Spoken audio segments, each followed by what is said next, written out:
neste início de tarde, mesmo neste momento bateram as 15 horas aqui na nossa Sé Catedral do Funchal, e com este mote do sino da Sé Catedral do Funchal, damos então as boas-vindas a todos os participantes nesta conferência subordinada à temática O Processo Extraordinário de Viabilização de Empresas. E agradeço de uma forma muito especial às nossas ilustres preletoras, à nossa estimada senhora professora e amiga doutora Maria de Fátima Ribeiro, à senhora juíza conselheira do Supremo Tribunal de Justiça, professora doutora Catarina Serra, e à senhora professora e advogada Ana Cristina Ribeiro Costa, a gentileza e a amabilidade que manifestaram desde o primeiro minuto para junto de nós partilharem o que tanto sabem sobre estas lides do PEV.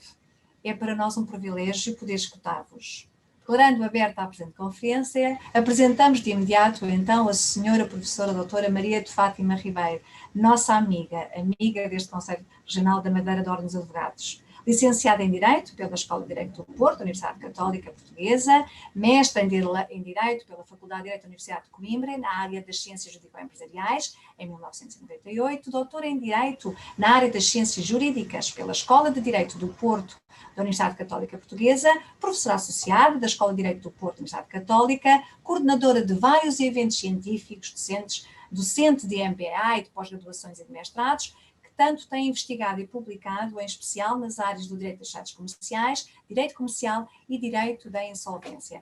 Senhora professora, como bem sabe, admiramos e acompanhamos este Conselho Regional, acompanha e admira a sua eminente carreira académica e constitui para nós uma honra tê-la novamente connosco para nos elucidar sobre os requisitos para o acesso ao PEV, análise crítica, dando-lhe de imediato a palavra. Muito obrigada, tenho sempre muito gosto em aceitar os convites que me são interessados pelo Conselho Regional da Madeira, da Ordem dos Advogados, na pessoa da Sra. Doutora Paula Margarido. Cumprimento as minhas colegas de painel, a Sra. Conselheira Catarina Serra e a Sra. Professora Doutora Ana Costa, a quem me liga também, além de muita partilha profissional, uma relação de amizade, e portanto é com muito gosto que vamos partilhar aqui este painel, e até antes de eu própria dar início ao desenvolvimento do tema que me ficou atribuído, gostaria de passar a palavra à Sra. Conselheira Catarina Serra, que me parece que é a pessoa mais indicada para nos apresentar este novo parente da família da recuperação de empresas, o processo extraordinário de viabilização de empresas, e portanto ia-lhe pedir se nos fazia uma brevíssima introdução a este processo e eu depois passaria ao desenvolvimento. Acho que de facto cumpre entregar à pessoa que tem dedicado toda uma vida às formas de recuperação das empresas, não vou dizer à insolvência, na insolvência só se for para a recuperação, nunca para a liquidação. Gostava, portanto, de passar a palavra para essa breve introdução. Muito obrigada. Obrigada, Fátima. Boa tarde a todos, é com muito gosto que aqui estou. Também eu queria cumprimentar, ainda que brevemente, porque eu sei que o tempo está contado e, portanto, não poderei. Eu já tenho tendência para me estender, portanto, vou tentar conter-me um bocadinho, mas não posso deixar de cumprimentar o Conselho Regional da Madeira da Ordem dos Advogados, na pessoa da doutora Paula Margarido, sua presidente, e dizer que é com muito gosto que aqui estou, reiterar esse gosto. Cumprimentar as minhas colegas de mesa virtual, amigas, enfim, a doutora Maria de Fátima Ribeiro e a doutora Ana Cristina Ribeiro Costa, com quem já me tenho cruzado nestas lides por várias vezes, e dizer que é com gosto acrescido que estou com elas aqui a partilhar também o painel. Muito rapidamente, aceitando o repto da doutora Fátima Ribeiro, e aceito também com gosto e com a consciência de que esta sessão deve ser uma sessão partilhada em todos os sentidos, que significa que devemos interagir o mais possível, porque estas questões relacionadas com a insolvência e com a recuperação e com estes novos instrumentos, nomeadamente com este PEV, só se compreendem bem se de facto houver este diálogo intenso entre as pessoas que se interessam por conhecê-lo. E aceitando este repto, eu deixarei aqui, enfim, uma apresentação não exatamente, porque eu acho que toda a gente já vai conhecendo mais ou menos o PEV e, portanto, vou escusar-me de fazer aqui uma descrição das características, depois a senhora doutora Maria de Fátima Ribeiro vai ter a ocasião de falar dele mais em geral. Mas dizer só, e isso é um ponto assente, acho que toda a gente já sabe isto, mas de qualquer forma não é por demais dizê-lo agora aqui já de início, que ele é uma espécie de spin-off do PER. É um spin-off do PER e mais concretamente, ou mais precisamente, uma variação do PER do artigo 17I, portanto, daquele procedimento chamado de homologação judicial de acordos obtidos extrajudicialmente, tendo como diferenças em relação a ele, mais marcantes, entre outras, não é? Mas as mais marcantes seriam, em relação a este PER do 17I, o facto de o PER ser aplicável à insolvência e de ser um instrumento provisório, entre outras diferenças. Mas ficaríamos com estas. Dito isto, e acho que isto basta para apresentar, eu acho que, mais uma vez, penso que todos os colegas que nos estão a ouvir já conhecem ou já deram uma leitura na Lei 75 de 2020 e, portanto, conhecem subejamente o PEV, diria, ou deixaria aqui, 2 ou 3 motes de reflexão, mesmo que não sejam tratados aqui diretamente nesta nossa sessão, acho que os deixaria aqui uma espécie de provocações a propósito do PEV. Desde logo, uma pergunta. A criação do PEV seria em rigor necessária, havendo tantos instrumentos, nomeadamente no que diz respeito à recuperação ou reestruturação de empresas disponíveis no ordenamento jurídico português? Outra pergunta que se relaciona intimamente com esta. Será que o PEV, tal como está configurado pelo legislador na Lei 75 de 2020, é o instrumento mais adequado? Eu lembro que, e, enfim, é quase desnecessário ou quase irónico eu dizer que lembro, todos nós conhecemos a crise e os alcances da crise Covid-19 e as dificuldades que enfrentam as empresas portuguesas, nomeadamente as pequenas e médias. E eu apenas digo isto, na minha perspectiva, no meu entender, são adequados ou próprios instrumentos e úteis instrumentos nesta altura que possam ajudar as empresas a renegociar o passivo com os seus credores. Ora, o PEV não é vocacionado para a criação de condições propícias a esta renegociação. O PEV já pressupõe um acordo negociado, portanto aí há, pelo menos no que me diz respeito, na minha opinião, alguma reserva em relação à adequação do PEV. Por outro lado, é um processo judicial, não é um regime, como é o RER, e, portanto, há logo a ideia de que pode vir sobrecarregar os tribunais de comércio já, por si, estão sobrecarregados. Nesta medida, eu tenho vindo a defender, mesmo antes da criação do PEV, que talvez tivesse sido adequado, talvez tivesse sido oportuno adaptar e aproveitar o RER, mas o legislador não entendeu assim, ficam só as perguntas. Pontos fracos e pontos fortes. Uma outra nota. A crítica maior que eu faço, ou que eu tenho vindo a fazer ao PEV, é, quanto a mim, uma que se prende com o procedimento, prende-se com, nomeadamente, ou mais precisamente, com a falta de notificação aos credores da abertura do PEV. Há alguns credores, quais credores? Aqueles que não subscreveram o acordo, mas que se constam da lista que é apresentada pela empresa no momento inicial ou da abertura do PEV. Penso que esta situação, uma situação que diferencia o PEV do PER do artigo 17I, onde está prevista justamente esta notificação no artigo 17I, número 2, a linha A, e penso que ela tem de ser resolvida por, chamando à colação o artigo 6, número 7, que permite aplicar o regime do PER ao PEV sempre que se torne necessário. Eu creio que aqui, claramente, clamorosamente, temos uma situação de necessidade que precisa ser preenchida por essa via. O elogio maior, prende-se com aquilo, o tema da minha intervenção, aquilo que eu posso, aquilo com que eu me regozijo mais, é com finalmente o acolhimento de um estímulo ao autofinanciamento. Não vou aqui estar a desenvolver enfim, todas as vantagens que me parecem, acho eu, bastante evidentes desta extensão do privilégio creditório aos sócios e às pessoas especialmente relacionadas com a empresa. Penso que numa altura em que a empresa está em crise, de facto há um movimento exemplar que tem que ser feito pelos sócios e que esse movimento deve ser premiado. Portanto, esta extensão do privilégio creditório, este estímulo, esta motivação que é dada pelo legislador finalmente, é um grande ponto forte do PEV. Para terminar, e já vai longa aqui a minha apresentação, peço desculpa por isso, eu diria que vamos ficar a pensar, acho que diria que é bom começarmos a pensar, estamos a falar sobre o PEV, porque é que ele não tem sido bem sucedido. Passam desde no final de novembro, a data de entrada em vigor da Lei 75 de 2020, 4 meses, ou um pouco mais de 4 meses, e a verdade é que os ecos que se vão tendo é de que há pouquíssimos recursos ao PEV. A primeira ideia que poderíamos ter é que é coisa nova, o empresário português não gosta de coisas novas, foi assim, por exemplo, com o Whale, etc. Mas, na verdade, desde logo isto não é coisa nova, já acabei de dizer há pouco que é um spin-off do PER, portanto não é coisa nova, e esta é uma explicação demasiado simplista, nunca é essa a razão.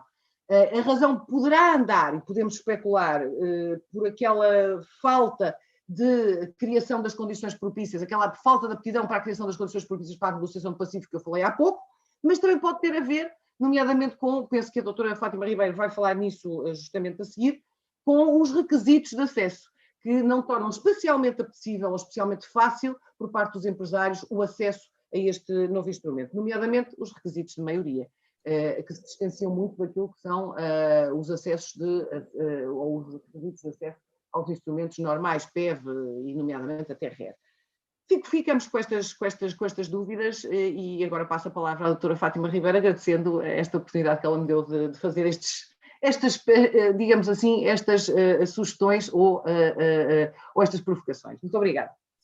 Eu é que agradeço, acho que agora estamos ainda com mais curiosidade para perceber exatamente quais são as questões que este mecanismo acaba por suscitar e também tentamos perceber exatamente porque é que ele parece francamente estar destinado a ser votado ao insucesso. Eu não sei se as coisas vão mudar muito em breve, mas é curioso que numa fase de crise e em que claramente os empresários precisam de ter ao seu alcance e ao seu dispor meios que lhes permitam a recuperação da empresa com alguma segurança, se esteja a desperdiçar esta possibilidade acrescida, e vamos então tentar perceber as falhas, aquilo que me parecem ser algumas falhas legislativas que eventualmente, se fossem rapidamente corrigidas, até poderiam tornar este mecanismo um mecanismo minimamente atrativo para os empresários portugueses nesta altura de crise pandémica e pós-pandémica.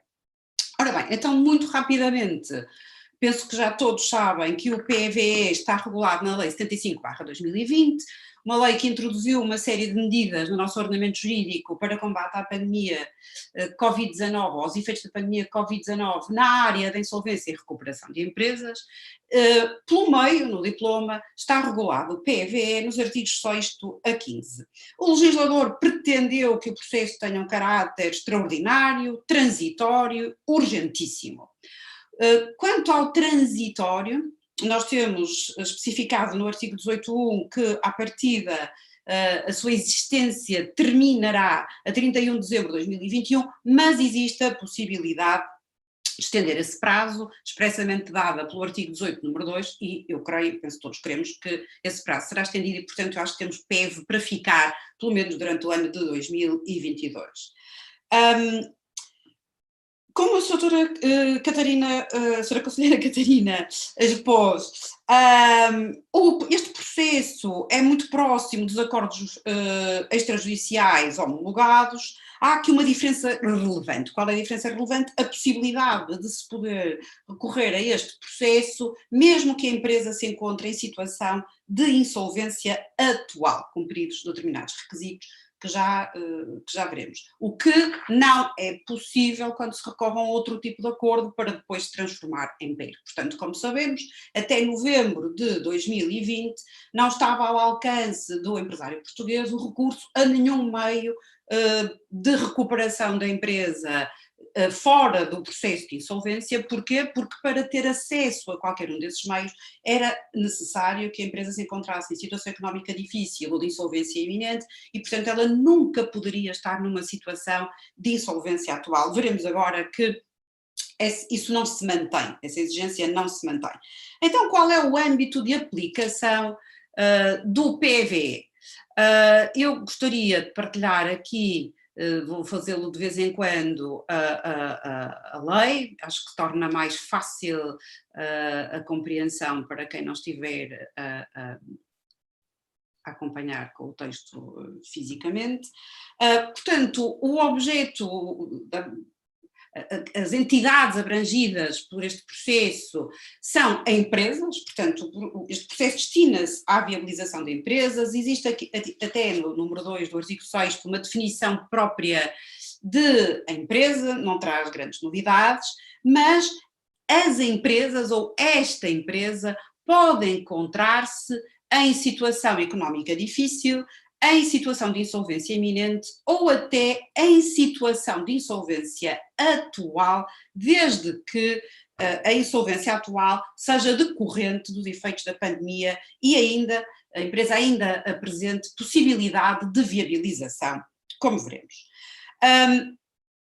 Ora bem, então, quanto aos requisitos para recorrer a este processo, diz-nos aqui o número 3, que a empresa não pode ter pendente um PER, vamos considerar esta referência ao PA um erro do legislador, portanto, não pode ter pendente um PER, deve reunir as condições necessárias para a sua viabilização, lá está, e este novo requisito, de acordo com as normas contabilísticas aplicáveis, conjugadas com o previsto no número 3 do artigo 3º, tem de demonstrar, portanto, a prova cabe à empresa, ter a 31 de dezembro de 2019 um ativo superior ao passivo. Portanto, digamos que o legislador terá tentado este critério muito objetivo, dadas as dificuldades, em muitos contextos, de se fazer prova de que a situação de crise se deve aos efeitos da pandemia Covid-19. E, portanto, o legislador terá optado por um critério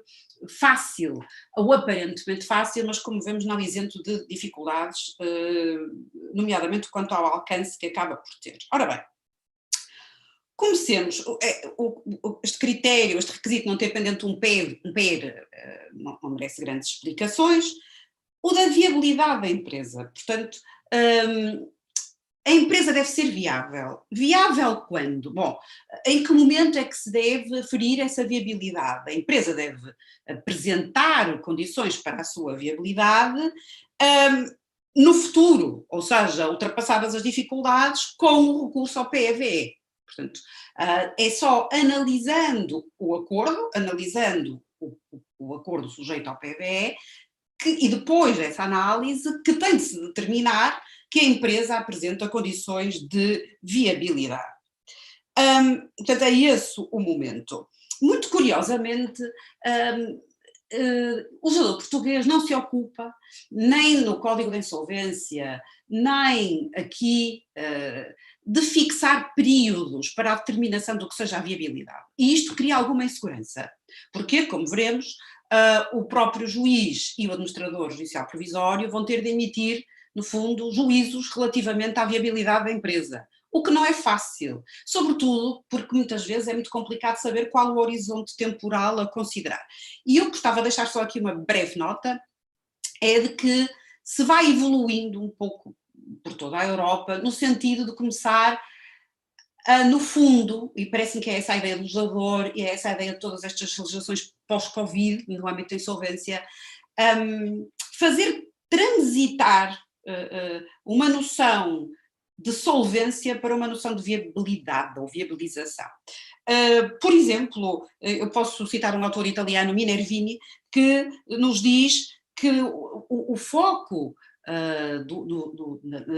na separação entre a insolvência e a recuperação, e portanto o processo de insolvência e os meios aptos à recuperação de uma empresa, deve deixar de ser insolvenza, não é, o autor italiano, mas deve-se focar na risanibilità. Portanto, devemos concentrar-nos na possibilidade de a empresa se poder recuperar ou não, e esse deveria ser agora, ou a partir de agora, o critério determinante na separação entre uma declaração de insolvência, embora sabemos que a declaração de insolvência não corresponde necessariamente a uma liquidação, também pode levar a uma recuperação, embora aí com mais dificuldades, a alguns níveis e alguma desvalorização da própria empresa, mas esta evolução pede-se, começa a pedir-se. E de facto também, por exemplo, não queria deixar de dar aqui nota de que a partir de 1 de janeiro de 2021 foram introduzidas alterações no Insolvenzordnung alemã no sentido de dotar alguns critérios de prazos que ajudem a concretizar, a melhor concretizar essas possibilidades de viabilização,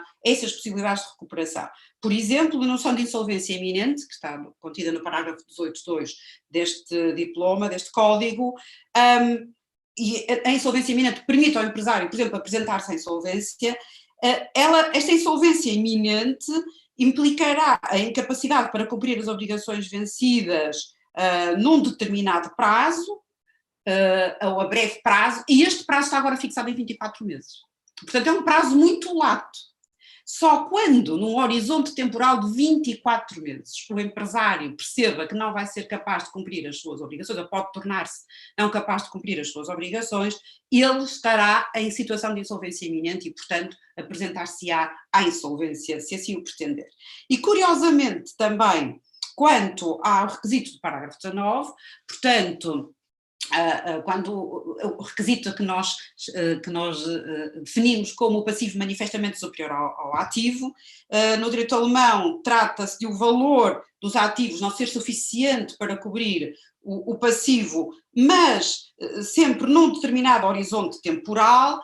Portanto, dizia-se, bom, mas nunca estará insolvente se apresentar perspectivas de continuidade. Agora o legislador concretiza e diz-nos perspectivas de continuidade num prazo de 12 meses.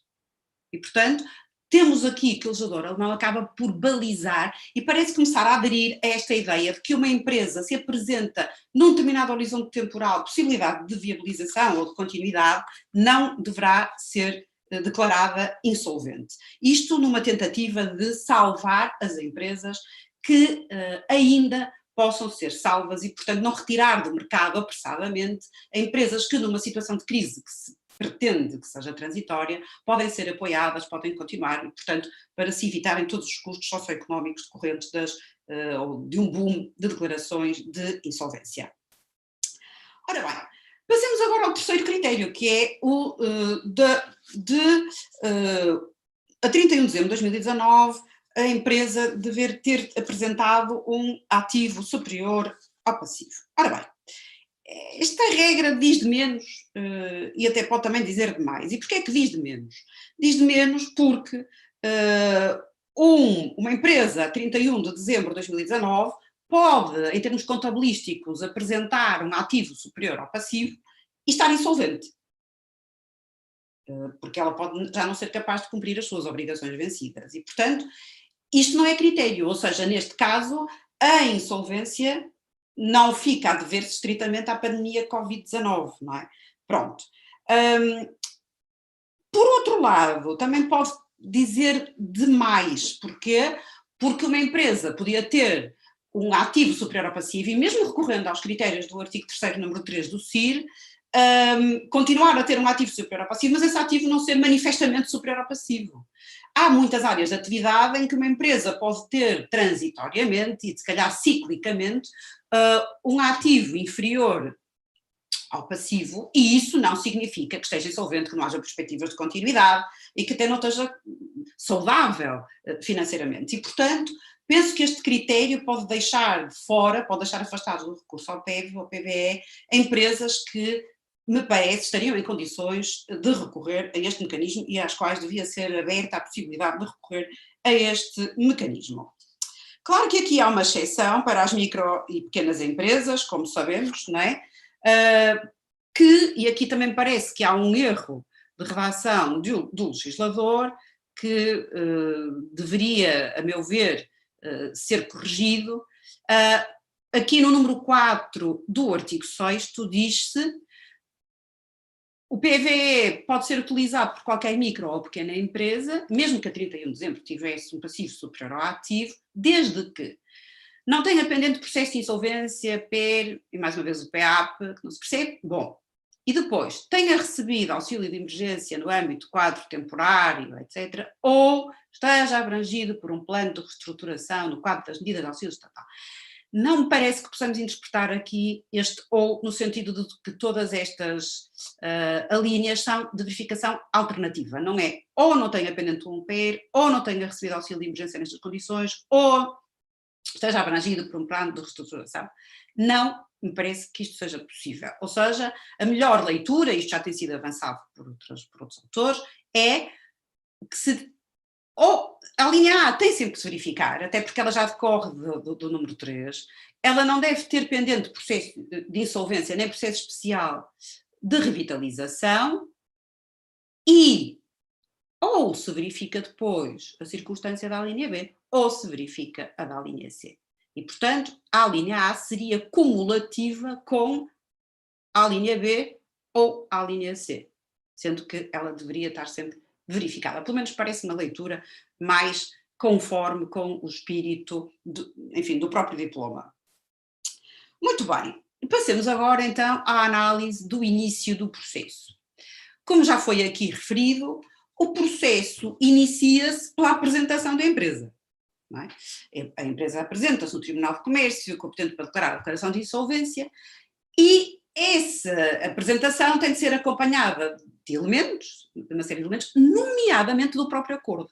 Portanto, quando o empresário se apresenta ao processo, ele já tem de levar o acordo de viabilização assinado. Significa que ele já há de ter estudado a melhor forma de viabilizar a sua empresa, já há de ter negociado exaustivamente com todos os credores, sem apoio, sem aquele safe harbor, como já foi aqui referido pela sua conselheira Catarina Serra, que neste processo não se percebe muito bem porquê, só aparece depois de o empresário já ter conseguido o agrément de todos os credores que necessita para dar início ao processo e, portanto, ele esteve a negociar sem qualquer tipo de proteção. Essa proteção depois tem só a duração que vai ter o processo em tribunal até à fase de homologação e, portanto, é uma duração curtíssima de proteção, mas o mais importante aqui, então, é que este requerimento é acompanhado de quê? Bom, da declaração escrita e assinada pelo órgão de administração que ateste a situação em que se encontra é devida à pandemia da doença Covid-19. Portanto, há aqui uma espécie de declaração de honra da administração que atesta que se encontra nesta situação por causa da pandemia Covid-19, que reúne as condições necessárias para a sua viabilização, lá está, reúne essas condições desde que o PEV seja homologado. É nessa circunstância que a empresa se deve apresentar viável e não antes, digamos. Tem de juntar os documentos habituais e a linha C, a relação por ordem alfabética de todos os credores, incluindo os condicionais, com indicação dos respectivos domicílios, montantes dos créditos, data de vencimento, natureza e garantias. E isto é muito importante, porque, como veremos, este documento, esta relação por ordem alfabética de todos os credores, vai de alguma forma, embora não vai bloquear esses efeitos, mas vai de alguma forma condicionar a eficácia do PVE, ou seja, o âmbito da produção de efeitos do PVE. Porquê? Porque, eu diria, para já, grosso modo, o PVE vai produzir efeitos, vai vincular todos os credores que constam da relação aqui apresentada e, neste primeiro momento, vamos afirmar assim, e deixar de fora os que aqui não estejam, desde que eles não venham a ser acrescentados a esta lista, porque eles depois vão ter a oportunidade de impugnar mais à frente a lista, a relação de credores, não é a lista priori, embora o legislador fale assim, mas esta relação, e portanto depois o juiz pode atender a essa impugnação e incluí-los nesta lista, ou o credor vai poder, mais à frente, vir ao processo, já vemos através de um procedimento muito próprio, pedir para ser abrangido, no fundo, por este acordo. E, portanto, aí a eficácia do acordo estende-se também a esses credores, sendo certo que, eventualmente, também há de abranger credores novos, vamos dizer assim, que estejam a conceder crédito intercalar e, se esse crédito estiver incluído no âmbito do PVE, no âmbito do acordo sujeito ao PVE, obviamente esses credores também são abrangidos pelos efeitos produzidos pelo processo. Portanto, por este processo extraordinário de viabilização de empresas. Portanto, temos aqui que esta relação, apesar destas pequenas exceções que eu estive aqui a enunciar, acaba por condicionar, à partida, o âmbito dos credores afetados pelo acordo. E também é importante esta descrição da natureza do crédito, da existência de relações especiais, etc., porque tudo isto, as garantias que possam existir, tudo isto pode depois ser objeto de impugnação por parte destes credores ou de outros credores. Também tem de haver a subscrição desta relação, não só pelo órgão de administração da empresa, como por contabilista certificado ou revisor oficial de contas. Portanto, à partida, que se pretende evitar que haja aqui uma grande possibilidade de manipulação desta relação por parte do empresário. A questão é que, de alguma forma, ele acaba por poder condicionar esta relação e, como veremos, condicionando esta relação, pelo menos numa primeira fase, ele pode condicionar a maioria necessária, a maioria de créditos necessária para fazer aprovar o acordo. Portanto, veremos isso também um pouco mais à frente. E então agora vamos a uma das normas mais complicadas deste diploma, que é o acordo de viabilização tem de estar assinado pela empresa e por credores que representem pelo menos as maiorias de votos previstas no número 5 do artigo 17F. Ora bem, o número 5 do artigo 17F, como sabemos, é a norma que no P prevê as maiorias necessárias para a aprovação, não é, do plano.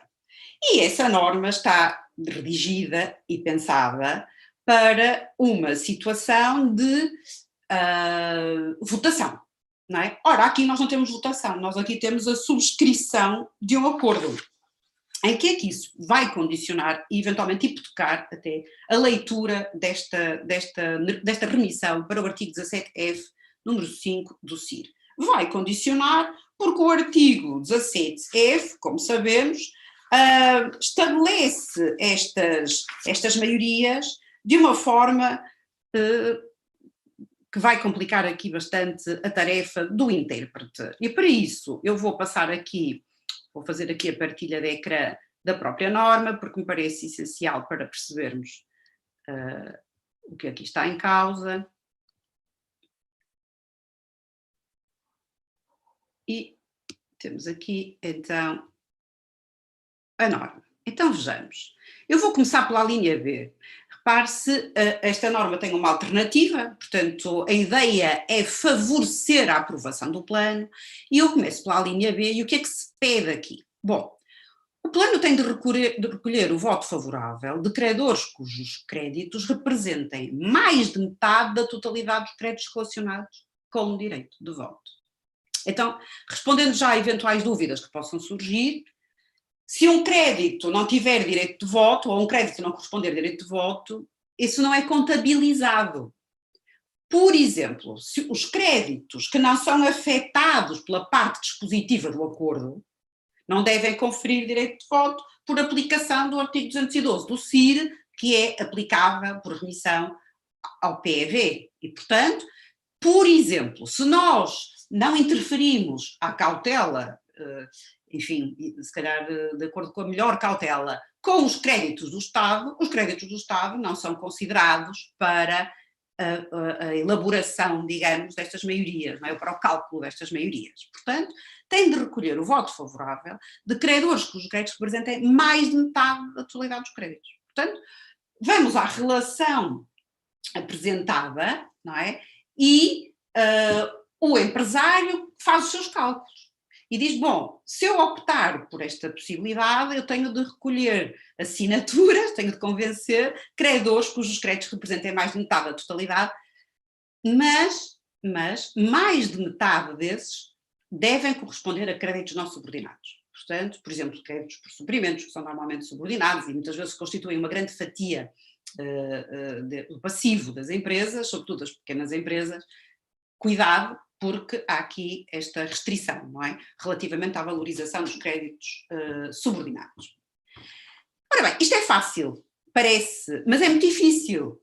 É muito difícil, parece-me a mim, numa altura destas, relativamente a um processo que se pretende extraordinário, urgentíssimo, para atender a problemas gravíssimos relacionados com esta pandemia, que para avançar com o PVE, o empresário, sem ter a proteção daquele safe harbor que é concedido por aquelas medidas todas que protegem, não é? Suspensão de ações, continuação de fornecimento de bens essenciais, entre outras medidas, é muito complicado que ele consiga ir negociando com credores que representem mais de metade do seu passivo. Parece-me, pode ser demorado, pode ser difícil, pode ser complexo. A alternativa, a outra fração da alternativa está na linha A. A linha A é muito complicada. Porquê? Porque nos diz, sendo votado por credores cujos créditos representem pelo menos 1/3 do total dos créditos relacionados com o direito de voto, recolha o voto favorável de mais de 2/3 dos emitidos. Ora, isto é um problema, porque aqui não há votação.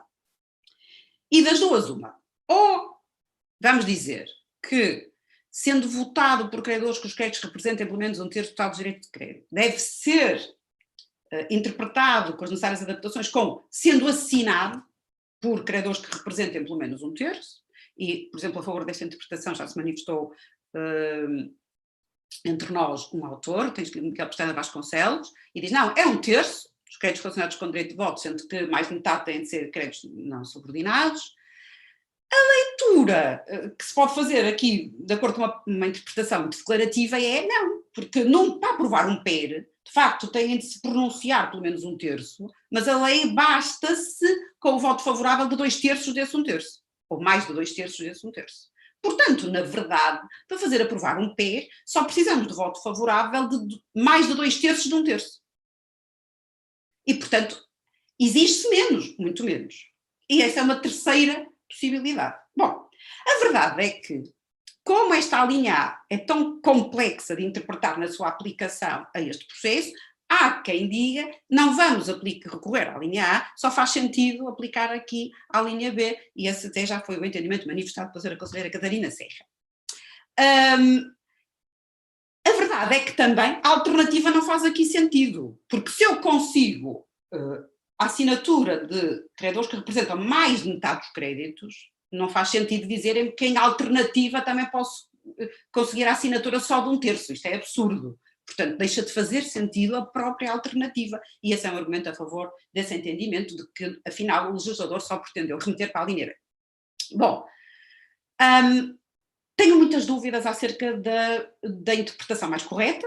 Eu acho que as três são possíveis, ou seja, qualquer pessoa, qualquer jurista pode defender uma das três. Existem variadíssimos argumentos a favor de qualquer uma delas. O que eu acho francamente negativo é que a lei deixe o empresário a quem foi concedido, a quem foi trazido este instrumento, supostamente para o auxiliar, nesta incerteza. Ele não sabe o que há de fazer, ele não sabe que percentagem de créditos é que precisa ver representada em termos de assinatura do acordo, porque ele corre o risco de chegar ao tribunal, o juiz ter um entendimento diferente e, portanto, depois há não homologação, porque esta é uma das condições de homologação do acordo.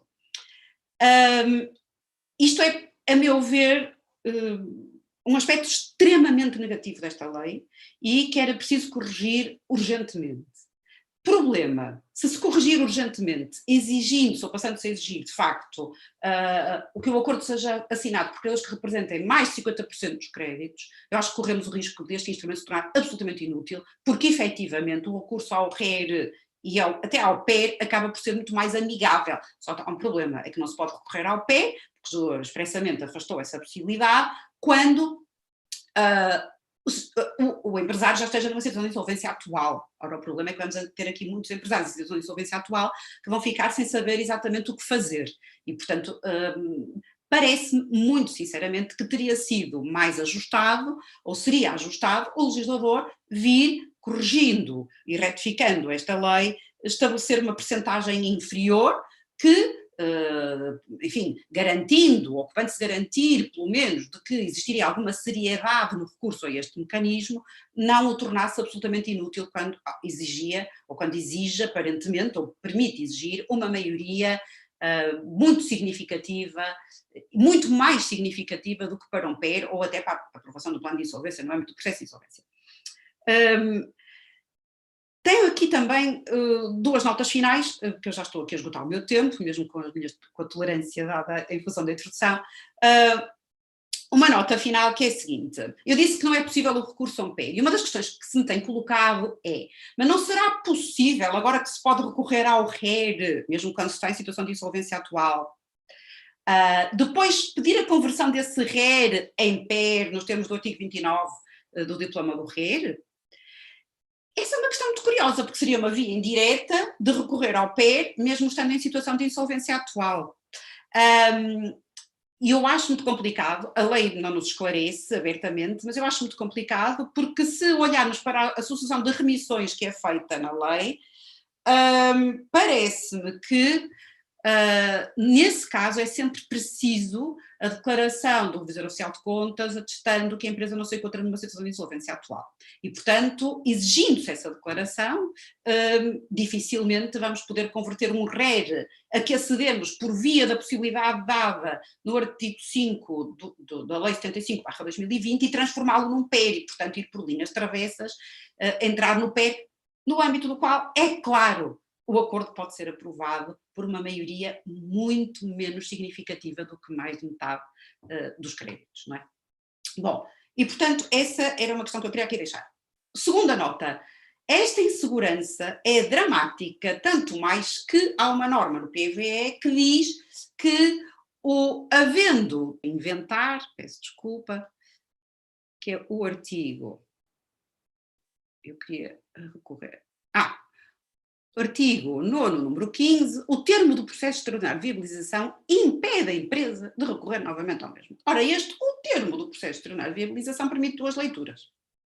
Ou é o termo quando tem havido homologação, e portanto o empresário já recorreu uma vez com sucesso ao PVE, não pode andar a recorrer novamente, ou, outra leitura, o termo do processo de viabilização, quer tenha havido homologação, quer tenha havido não homologação. Ora, imaginemos que houve não homologação, desde logo, porque o juiz tem que entender que não está preenchido, ou não estão preenchidas as maiorias exigidas para a subscrição do acordo. Isso pode acontecer, por exemplo, em duas hipóteses completamente diferentes. Ou porque o empresário fez aquela leitura de que só precisava de recolher assinaturas de credores que representem pelo menos 1/3 dos créditos. E o juiz tem uma leitura distinta, acha que é mais de metade e, portanto, diz não homologado, não preenche. Ou então, o empresário fez as contas todas, estava tudo a correr muito bem, ele foi muito previdente, muito cauteloso e achou que tinha recolhido assinaturas de credores que representem mais de metade dos créditos, fez tudo, enfim, de acordo com a leitura mais, enfim, mais séria, a seu ver, e aparece um credor a reclamar um crédito, impugnando a relação de credores, o juiz admite, altera a relação e depois faz as contas e o mais de 50% deixou de ser mais de 50%. Porque aquele credor não subscreveu o acordo, obviamente, e, portanto, o juiz não homologa. Ora, nestes casos fará sentido impedir a empresa de recorrer novamente ao PVE? Parece-me ousado defender uma interpretação dessas, até porque, como vimos, a norma que estabelece os requisitos a esse nível necessários para recorrer ao PVE está mal redigida e é passível de várias interpretações e, portanto, parece-me, sinceramente, que não se deve entender este número 15 do artigo 9º como uma norma que vai impedir depois o empresário de, retificando a situação, recolhendo, se ele conseguir depois recolher, enfim, as assinaturas que lhe faltam para preencher esse requisito, apresentar-se de novo ao processo. Portanto, entendo que também o número 15 do artigo 9º, neste ponto, pode trazer alguns inconvenientes e, portanto, parece-me, e estes são apenas alguns, porque realmente o tempo é muito pouco, alguns dos aspectos relativamente aos quais podem existir dúvidas. Se nós estivéssemos aqui 10 horas, não parávamos de encontrar aspectos duvidosos nesta lei e carecidos de retificação. Portanto, eu, para não exceder muito o meu tempo, ficava por aqui, depois haverá a fase das perguntas. Muito obrigada pela atenção e, enfim, estou disponível para depois algum desenvolvimento que seja preciso fazer relativamente a alguma destas matérias. Obrigada. Muito obrigada, Sra. Professora Fátima Ribeiro. Vamos deixar depois então as questões para o fim. Entretanto, quem já está a assistir poderá também já utilizar o Q&A para ir colocando essas mesmas questões. E agora, agradecendo antes de tudo mais a intervenção da Sra. Conselheira e com a breve apresentação que nos fez e as interrogações que nos suscitou, permita-me agora apresentá-la, ainda que de uma forma muito breve. Licenciada em Direito, breve porque não conseguiria em 10 minutos ou um quarto de hora apresentar todo o seu vasto currículo. Licenciada em Direito, mestre e doutora em Ciências Jurídico-Empresariais pela Universidade de Coimbra, é agregada pela Universidade do Minho, nas Ciências jurídico-privatísticas. Em 2017 foi contratada como professora associada pela Universidade do Minho e é atualmente juíza conselheira do Supremo Tribunal de Justiça, desde 2018. Certo, senhora conselheira? Exatamente. Ilustre investigadora e académica, autora de vários livros, estudos e publicações, em especial na área do direito comercial, do direito das sociedades comerciais e do direito da insolvência.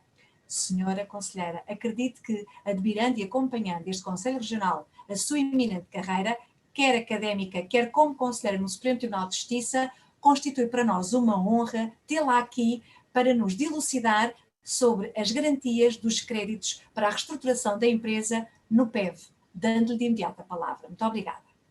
Muito obrigada. Eu é que sou agradecida e digo já que o prazer é todo meu. É com muito gosto que aqui, reitero que é com muito gosto que aqui estou.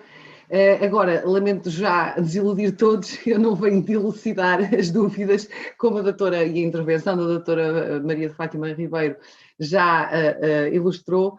Há dúvidas que são intransponíveis, só o legislador pode superá-las. Nós podemos chamar a atenção, nós e os nossos colegas, e enfim, e qualquer pessoa que seja jurista e que leia o diploma pode perceber-se de alguns problemas, mas de facto a intervenção do legislador seria aqui muito importante, como já ficou na intervenção da senhora doutora Maria de Fátima Ribeiro, já ficou bastante bem ilustrado. Portanto, o que eu posso fazer aqui, eu começo já por dizer que vou tentar ser esquemática, até porque a minha apresentação é uma apresentação bastante específica, diz respeito a duas normas, o PEV é regulado em, penso eu, 10 normas, e duas delas dizem respeito a este meu ponto, o ponto relacionado com os créditos, aquilo que eu chamo de créditos ou financiamento para a reestruturação, e são, de facto, normas com caráter relativamente específico e, portanto, eu vou aqui tentar ser breve, tentar ser também clara, não complicar demasiado e deixar aqui as minhas dúvidas, por mais que, acho que é também meu dever, tentar, de alguma forma, dar-lhes alguma solução, alguma tentativa de solução. E como vamos ver, eu acho que a solução passa aqui muito pela convocação da diretiva, aquilo que vou chamar a diretiva sobre reestruturação e insolvência, que é a diretiva 2019-1023, que, como todos saberão de certo, já entrou em vigor em 2019, no entanto ainda não foi transposta, nem vai ser transposta este ano para o nosso ordenamento jurídico. Foi pedido um prazo suplementar, como aliás estava previsto na própria diretiva, mas de qualquer forma vai obrigatoriamente ser transposta e, portanto, é importante começarmos a convocar esses elementos e a fazermos uma interpretação conforme ao direito europeu. E, portanto, eu vou aqui convocar várias vezes a diretiva para tentar superar alguns problemas. Se não for para resolver os problemas diretamente do PEV, que o PEV, como já disse também a senhora doutora Maria de Fátima Ribeiro, é um instrumento provisório, por mais que seja extensível a sua duração, é sempre provisório, que seja para nós compreendermos melhor os instrumentos em que o PEV se baseia, nomeadamente o PEV. Bom, então, dizia eu, vou tentar ser esquemática e vou dividir aqui a minha intervenção por uma questão de controle do tempo em 3 grandes partes. Uma parte diz respeito a uma breve apresentação do regime. Vou aqui convocar as 2 normas. As normas são as normas do artigo 11º e 12º da Lei 75 de 2020. Depois vou levantar, então, as tais questões a que vou tentar responder e depois, finalmente, vou fazer uma apreciação global muito rápida também da disciplina, enfim, e deixar aqui a minha impressão global sobre estas 2 normas. Bom, então, começando pela primeira parte, a parte da apresentação do regime, eu não vou aqui descrevê-lo, como eu já disse, são 2 normas, as normas do artigo 11º e 12º, nem sequer vale a pena lê-las, eu depois vou aqui destacar os aspectos mais importantes. Eu estou aqui a falar, no fundo, naquilo que eu designo financiamento para a reestruturação, ou os créditos para a reestruturação. Eu gostava de deixar desde já uma clarificação quanto àquilo que eu entendo por esta expressão, financiamento para a reestruturação. Eu estou aqui a abranger e convoco desde já a diretiva sobre reestruturação e insolvência, aquilo que podemos chamar o novo financiamento e o financiamento intercalar, este último também conhecido como financiamento ponte. O que é que são estes 2 tipos de financiamento? O primeiro, o financiamento disponibilizado depois de homologado o acordo de viabilização e encerrado o processo, e que serve para a execução daquele que é o plano gizado no acordo de viabilização da empresa, obtido em PEV, e depois o financiamento intercalar, ou financiamento ponto, que é o financiamento disponibilizado durante o processo, durante ou no decurso do próprio processo, e que tem a finalidade de assegurar a não interrupção da empresa durante o curso do processo, justamente. Estas são as designações que são usadas na diretiva sobre reestruturação e insolvência e que são definidas no artigo 2º da diretiva, e portanto são estas que eu viso, são estes tipos, ou esta tipologia de financiamento que eu viso referir-me quando falo em créditos ou financiamento para a reestruturação. Vamos então ao regime. O artigo 11º, basicamente, eu convoco aqui, porque é mais fácil para todos aqueles que se movimentam no âmbito da insolvência e da recuperação, saberem o que é que trata o artigo 11º, eu convoco o artigo 17º-H do CIR, que faz parte da disciplina do PER e que eu penso que todos conhecem, mesmo aqueles que ainda não leram o artigo 11º da Lei 75 de 2020, conhecem o artigo 17H, e digo, existe uma relação de homologia, de correspondência entre o artigo 11º da Lei 75 de 2020 e o artigo 17H. Basicamente, o que se diz aí é, no número 1, que as garantias do financiamento para a reestruturação, no âmbito do processo, se mantêm, mesmo que a empresa venha a ser declarada insolvente no prazo de 2 anos a contar do encerramento do processo. É isto basicamente que diz o artigo 17H, número 1, portanto nada de novo. A única diferença neste número 1, entre o número 1 de uma norma e o número 1 de outra norma, que eu queria já salientar, porque é uma diferença, quanto a mim, bastante significativa, é o facto de substituir a expressão durante o processo no artigo 17H pela expressão no âmbito do processo no artigo 11º. E porquê é que eu digo que é significativa esta diferença? Porque eu acho que não deixa margem para dúvidas quanto a que não estão a ser aqui abrangidos apenas os tipos de financiamento relacionados com o financiamento para a continuação da atividade da empresa durante o processo, mas todos aqueles que se relacionam antes ou depois com o processo, portanto, os 2 tipos de financiamento, intercalar e novo. Ao passo que a expressão durante o processo é muito mais limitativa.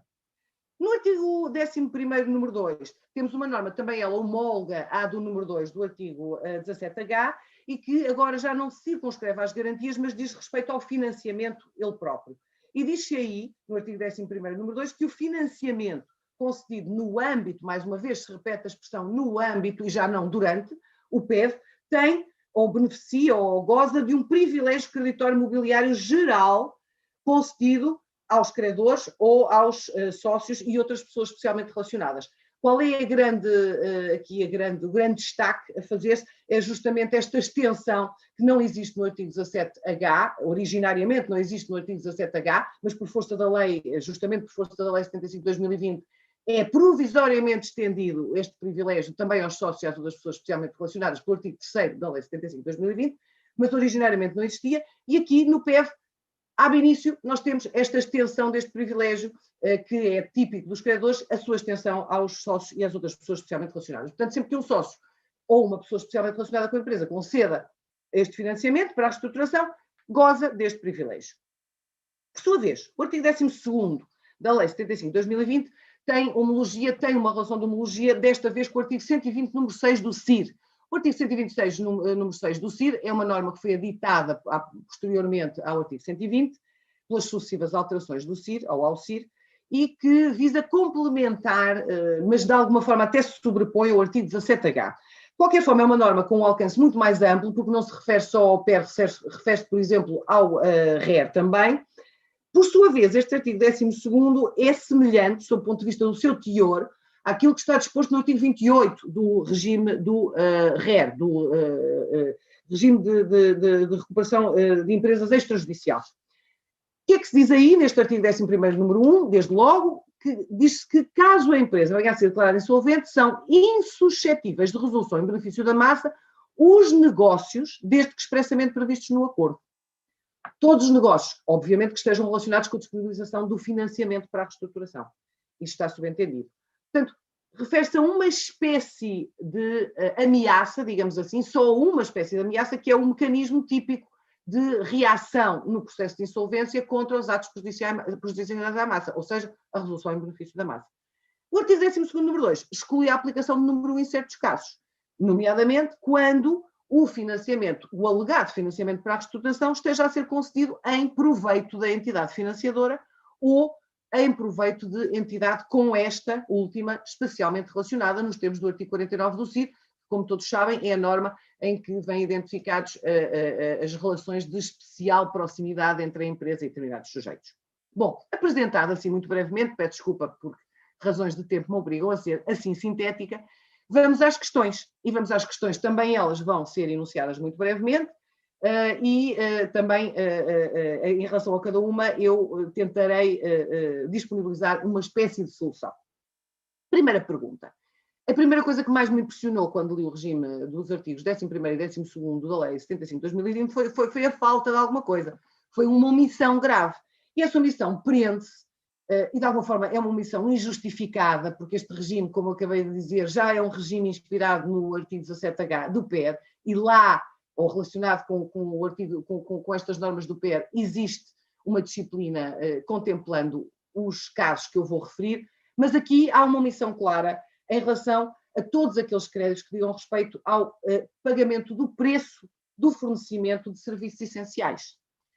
Todos nós sabemos, todos aqueles que, enfim, se interessam por estas matérias, que no PER e também no RER, por exemplo, nós temos uma disciplina que visa garantir a continuidade da atividade da empresa durante a sua reestruturação e que, em função disso, garante à empresa que os serviços mínimos não vão ser interrompidos, vão ser mantidos e, portanto, obriga os prestadores de serviços essenciais a continuar a prestar este fornecimento. Acontece que nada é gratuito e é preciso conceder estímulos ou contrapartidas a estas pessoas. Se elas se disponibilizam a ajudar ou a contribuir para este fim, é preciso que estas pessoas tenham alguma espécie de, os seus interesses tenham alguma espécie de tutela. E aquilo que é normal, e que existe tanto no PER como no RER, é a garantia de que estes créditos, os créditos resultantes do não pagamento dos fornecimentos destes serviços essenciais prestados nestes termos, por obrigação, digamos assim, legal, beneficiem de algumas garantias.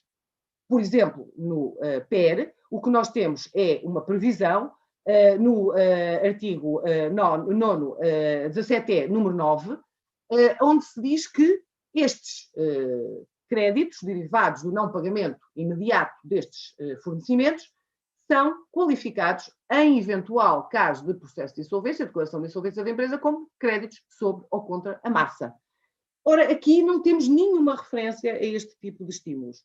O que é que, e agora vamos entrar na solução que eu proponho, o que é que nós temos? Claramente e imediatamente temos a possibilidade, por via do disposto no artigo 6º, número 7, da lei número 75 de 2020, da disciplina do PEV, temos a possibilidade de aplicação, sempre que haja uma lacuna ou uma falta de disciplina para alguma coisa que é necessária, temos a possibilidade de aplicação das normas do PER, e, portanto, vamos buscar aqui esta norma do artigo 17, número 9, que permite a qualificação como dívidas sobre a massa destes créditos.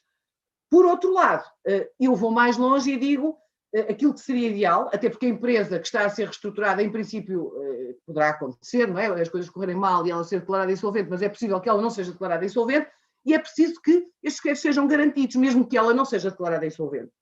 E, portanto, eu tenho defendido aqui para o PER, e, portanto, por arrastamento ou, consequentemente, defendo aqui para o PEF, a possibilidade de aplicação analógica da norma do artigo 12º, número 5º do RER, e a possibilidade de classificação destes créditos como créditos que beneficiam de um privilégio creditório, tal como no RER, um privilégio creditório mobiliário geral, para que eles desfrutem também estes créditos de alguma proteção, no caso em que a empresa não venha a ser declarada insolvente e, portanto, eles precisam de ser protegidos e, portanto, nestes casos, eles também terão, por esta via, algum tipo de tutela. Segunda questão. Como é que deve entender-se a exigência de previsão expressa no acordo que consta expressamente, passe a repetição, no artigo 12º, número 1 da Lei número 75 de 2020? Diz-se aí que a proteção que consiste na não suscetibilidade de resolução em benefício da massa depende da previsão expressa do financiamento no acordo de viabilização. Eu entendo aqui que, apesar da ausência a uma referência deste tipo nas outras normas, nomeadamente na norma do artigo 11º, a proteção que deriva do artigo 11º também está dependente deste requisito. E defendo esta interpretação à luz da diretiva. A diretiva, no artigo 8º, indica ou exige ou determina que os Estados-membros exijam, por sua vez, que o plano de reestruturação deva indicar os novos financiamentos que estejam previstos e vai mais longe e pede que se indique as razões pelas quais eles são necessários. E, portanto, penso que não há razão para diferenciar aqui o regime da proteção contido no artigo 11º e o regime de proteção contido no artigo 12º, mais precisamente quanto aos seus requisitos. E, portanto, este requisito, quanto a mim, deve ser extensível ou considerado existir também no que diz respeito à proteção concedida pelo artigo 11º. Ainda em relação a esta previsão expressa, esta exigência, previsão expressa no acordo, também pode surgir uma outra pergunta, que é a de como é que se deve entender esta exigência de previsão expressa no acordo quando aplicada ao PEV.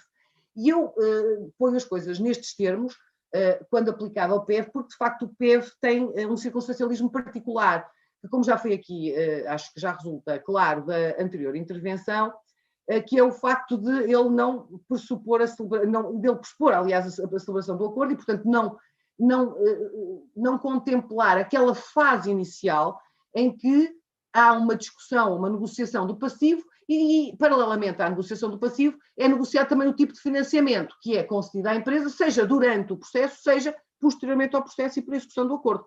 Essa fase é como que engolida neste PEV, ela não existe, por isso simplesmente. E, portanto, pergunta-se, para que se considere que o financiamento, que determinado financiamento está previsto expressamente no plano, para o efeito de beneficiar desta proteção, deve considerar-se, como é habitual, que o contrato deve estar especificamente indicado no plano. Ora, tendo em consideração o circunstancialismo que eu acabo de referenciar, que é aquele que existe no PEV, em que não existe possibilidade de se ir negociando o financiamento, eu entendo que se deve dispensar, na previsão expressa do plano, ou do acordo, deve-se dispensar que o contrato de financiamento esteja previamente celebrado, devendo esta exigência de previsão expressa no acordo bastar-se com a indicação dos elementos essenciais do contrato, daqueles que previsivelmente farão parte do contrato, como, desde logo, a identificação das partes, naturalmente, o montante máximo do financiamento a disponibilizar, no fundo, e as garantias que eventualmente estejam associadas a este financiamento.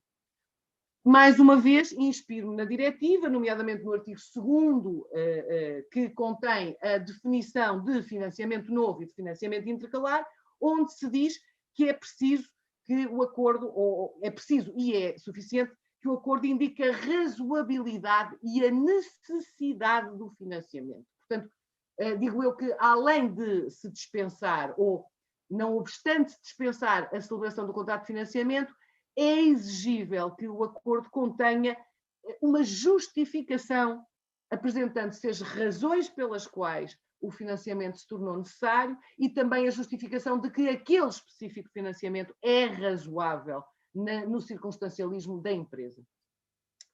Terceira questão diz respeito mais especificamente ao chamado financiamento intercalar ou financiamento ponte. Pode perguntar-se em relação a ele quais são as garantias efetivamente que se disponibilizam aos credores que se prontifiquem para conceder à empresa este financiamento intercalar. E se nós virmos bem, esta pergunta é pertinente. E é pertinente porquê? Porque o financiamento intercalar, tendo em consideração aquela exigência de previsão expressa no acordo, ele é concedido antes de haver homologação do acordo. Portanto, antes de se ter qualquer sinal, qualquer possibilidade de se adquirir qualquer segurança, quanto a se vai haver algum plano homologado. E a pergunta é, este financiamento intercalar é concedido para garantir que o processo está em curso, para garantir a continuidade da empresa enquanto o processo se desenrola, mas a verdade é que estes credores só ficam formalmente protegidos se o acordo que prevê o financiamento que eles concederam for homologado. Senão, eles têm um acordo apenas com a empresa e, portanto, é um acordo que não tem eficácia reforçada, tem eficácia interpartes, como é normal em qualquer acordo. Então, pergunta-se qual é o estímulo que têm estes credores para conceder o financiamento. Se nada se fizer, se nada se entender que o silêncio da lei é a última palavra, digamos assim, nós diríamos que ninguém vai conceder este financiamento intercalar. Então é preciso encontrarmos qualquer instrumento ou qualquer via que permita proteger, que é como quem diz, que permita estimular, pela disponibilização de proteção, estes credores a disponibilizar financiamento intercalar à empresa. A diretiva, mais uma vez, é convocável aqui e mais uma vez encontramos na diretiva a possibilidade, temos aqui no artigo 17, número 2 e no considerante 68 da diretiva, uma referência à possibilidade de, quanto a este financiamento intercalar, se conceber um mecanismo de controlo ex ante. E com ex ante quer-se dizer, obviamente, antes de haver qualquer possibilidade de homologação judicial do plano. Este controle seria feito, e esta é uma sugestão do legislador europeu, através do administrador judicial provisório, ou através da Comissão de Credores, ou através do Tribunal, mas eu creio que entre nós seria facilmente feito pelo administrador judicial provisório um controle ex ante que justificasse, que indicasse que em relação àquele financiamento intercalar que está em concreto a ser concedido à empresa durante aquele período, existem todas as condições, todas as razões que permitem dizer que ele é necessário, que ele é essencial à continuidade da empresa e que ele é, nos termos em que foi concedido ou em que está a ser concedido, razoável. Se estes requisitos ficassem preenchidos, quanto a mim, estaríamos perante um mecanismo eficaz que permitiria ultrapassar aquele problema que é indicado em relação à falta de estímulo que é concedido aos credores que disponibilizem financiamento intercalar à empresa. Quarta e penúltima pergunta: como é que se concilia o artigo 11º, o disposto no artigo 11º, número 1, e o disposto no artigo 12º, número 1? E a pergunta é uma pergunta que também ela será pertinente, se nós tivermos em consideração que, lendo bem o artigo 11º, número 1, nós temos uma norma sobre garantias, e lendo bem o artigo 12º, número 1, temos também uma norma que, não se referindo exclusivamente a garantias, as abrange. No artigo 11º, número 1, de facto, fala-se apenas em garantias, portanto é aquilo que eu chamaria uma norma especial, uma norma de regime especial sobre garantias ao financiamento para a reestruturação. A norma do artigo 12º, número 2, não é uma norma exclusiva de garantias, mas é uma norma que se aplica ao financiamento em geral e que se aplica também às garantias que digam respeito ou que estejam relacionadas com este financiamento para a reestruturação. Portanto, temos uma parcial colisão, uma parcial sobreposição de regimes. Isto porquê? Porque enquanto o número 1 do artigo 11º diz as garantias, estas garantias relacionadas com o financiamento para a reestruturação, se mantêm, mesmo que fim do processo venha a ser declarada no prazo de 2 anos a sua insolvência, enquanto isto, o artigo 12º, número 1, diz uma coisa ligeiramente diferente. Abrangendo também, como eu disse, as garantias, o número 1 do artigo 12º diz: caso a empresa venha a ser ulteriormente declarada insolvente, portanto temos aqui um caso semelhante, são insuscetíveis de resolução em benefício da massa os negócios jurídicos, incluídas as garantias. Desde que esses negócios, incluídos as garantias, os negócios constitutivos de garantias, hajam sido expressamente previstos no acordo de viabilização. Em suma, quais são as diferenças? Enquanto no número 1 do artigo 11º nós temos uma disciplina de proteção das garantias que protege as garantias de todos os mecanismos ou instrumentos de impugnação, porque aqui não há referência a nenhum mecanismo em particular, diz-se apenas as garantias mantêm-se. Portanto, não há mecanismo ou instrumento de impugnação que as toque, que as ponha em causa. Primeira coisa. O que é que nós temos em relação a isto no artigo 12º, número 1? Temos apenas a referência a um mecanismo especificamente, o mecanismo da resolução em benefício da massa. Portanto, uma tem alcance maior que a outra. Segunda diferença, enquanto o número 1 do artigo 11º diz as garantias mantêm-se, mesmo que fim do processo venha a ser declarada no prazo de 2 anos a sua insolvência, temos aqui a circunscrição da proteção no caso do processo de insolvência, há um limite temporal. No artigo 12º, número 1, não temos nenhum limite temporal. Diz-se apenas, caso a empresa venha a ser ulteriormente declarada insolvente, são insuscetíveis em benefício da massa. Qual é o requisito? Não é um requisito temporal, é um requisito material ou formal, digamos assim, tem que ser expressamente previstos no acordo de viabilização estas garantias.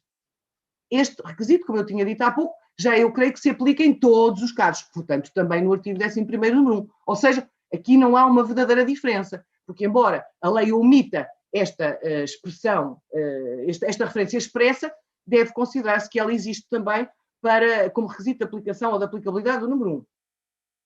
Então, como é que nós vamos compatibilizar este texto, este teor parcialmente conflituante das duas normas? Eu diria, logicamente, pela prevalência da norma especial sobre garantias sobre a norma geral sobre financiamentos e garantias. Ou seja, aquilo que deve prevalecer é o disposto no artigo 11º, número 1, que é uma norma especificamente vocacionada para a regulação do regime das garantias, e, portanto, diria o seguinte, diria que, da leitura conjugada entre as duas normas, o regime que decorre para as garantias, no que respeita à proteção ou à tutela das garantias no âmbito do PEV, é que as garantias são protegidas por força do número 1 do artigo 11º de todos os mecanismos de impugnação, mas, no caso do processo de insolvência, são apenas protegidas no caso de esta declaração de insolvência da empresa ter lugar no prazo de 2 anos após o encerramento do processo, neste caso, do encerramento do PEV.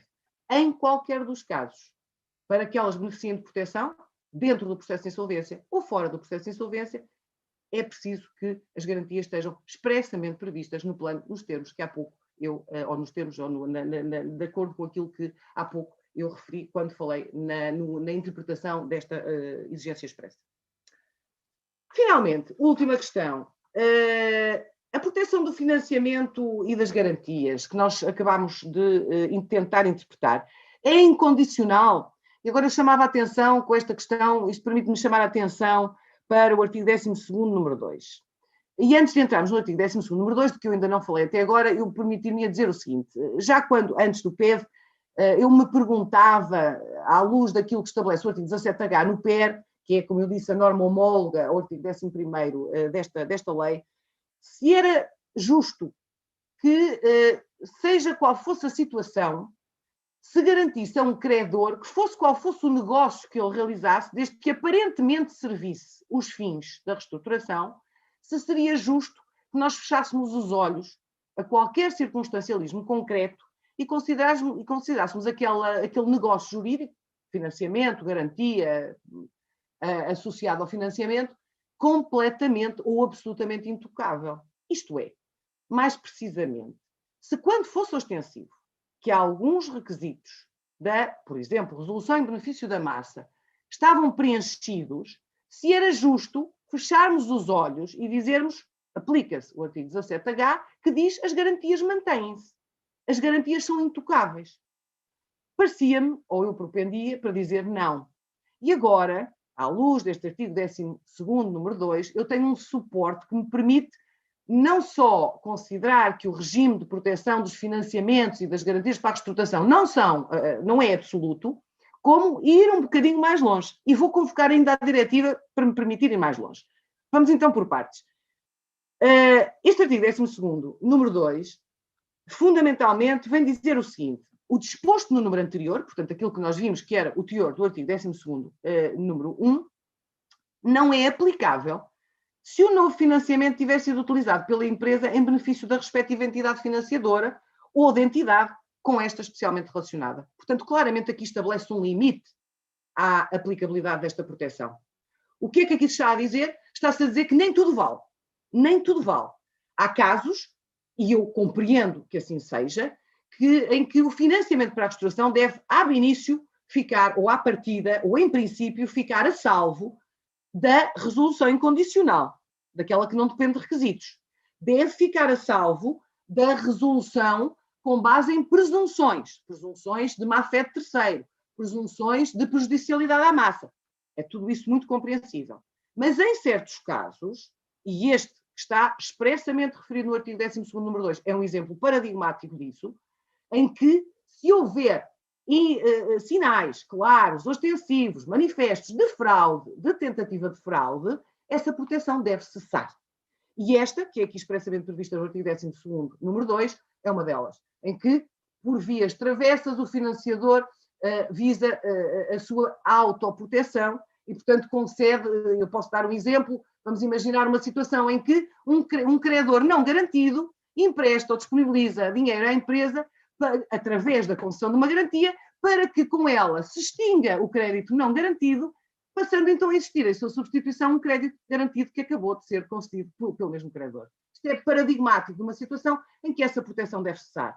Eu iria mais longe, disse eu há pouco, iria mais longe, convocando aqui uma norma da diretiva, a norma do artigo, dos artigos, enfim, são considerandos também, mas dos artigos 17 e 18 da diretiva, que, nomeadamente, prevêem que a proteção que é concedida em termos homólogos na diretiva, ou que é concebida em termos homólogos na diretiva, cesse sempre que existirem causa, que a lei nacional preveja causas gerais de impugnação. Fraude, má-fé, conflito de interesses. São os exemplos que são dados nos considerandos da diretiva para densificar estas normas dos artigos 17 e 18. Eu acho que poderíamos aqui dizer que sempre que haja uma situação em que ostensivamente estejam verificados os pressupostos da nulidade ou mesmo da impugnação, por impugnação pauliana, dos atos através dos quais se concede este financiamento, não devem estes negócios ou estes atos ficar completamente imunes à possibilidade de virem a ser impugnados pelos credores. Apreciação global do regime. E para terminar, fundamentalmente dizer que o grande elogio que se faz é a extensão do estímulo do privilégio creditório mobiliário geral aos sócios das pessoas especialmente relacionadas.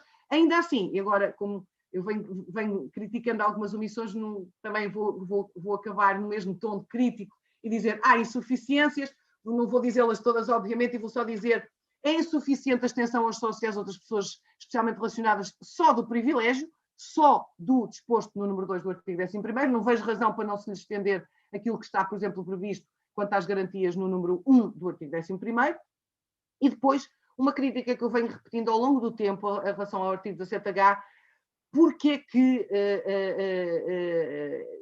a proteção, quando através de uma garantia, se circunscreve à concessão de um privilégio creditório mobiliário geral. É que os privilégios creditórios de tipo geral são garantias muito enfraquecidas e, portanto, não permitem falar num verdadeiro estímulo, seja o autofinanciamento, seja o financiamento, ou o heterofinanciamento, mesmo para os credores, já não é suficiente.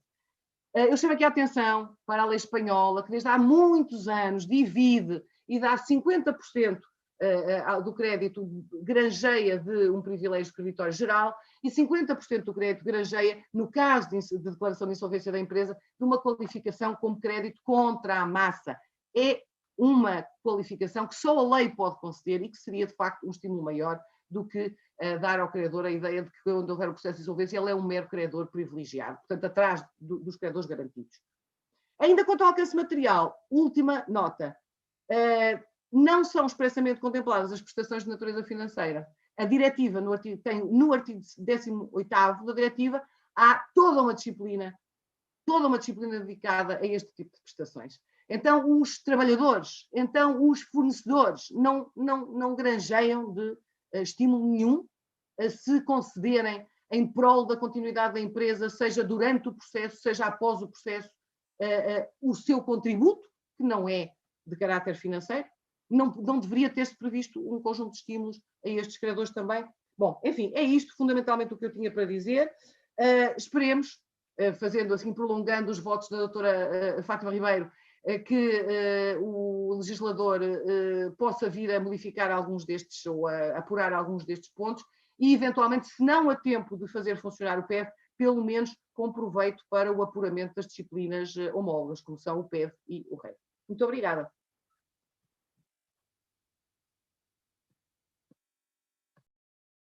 Muito obrigada.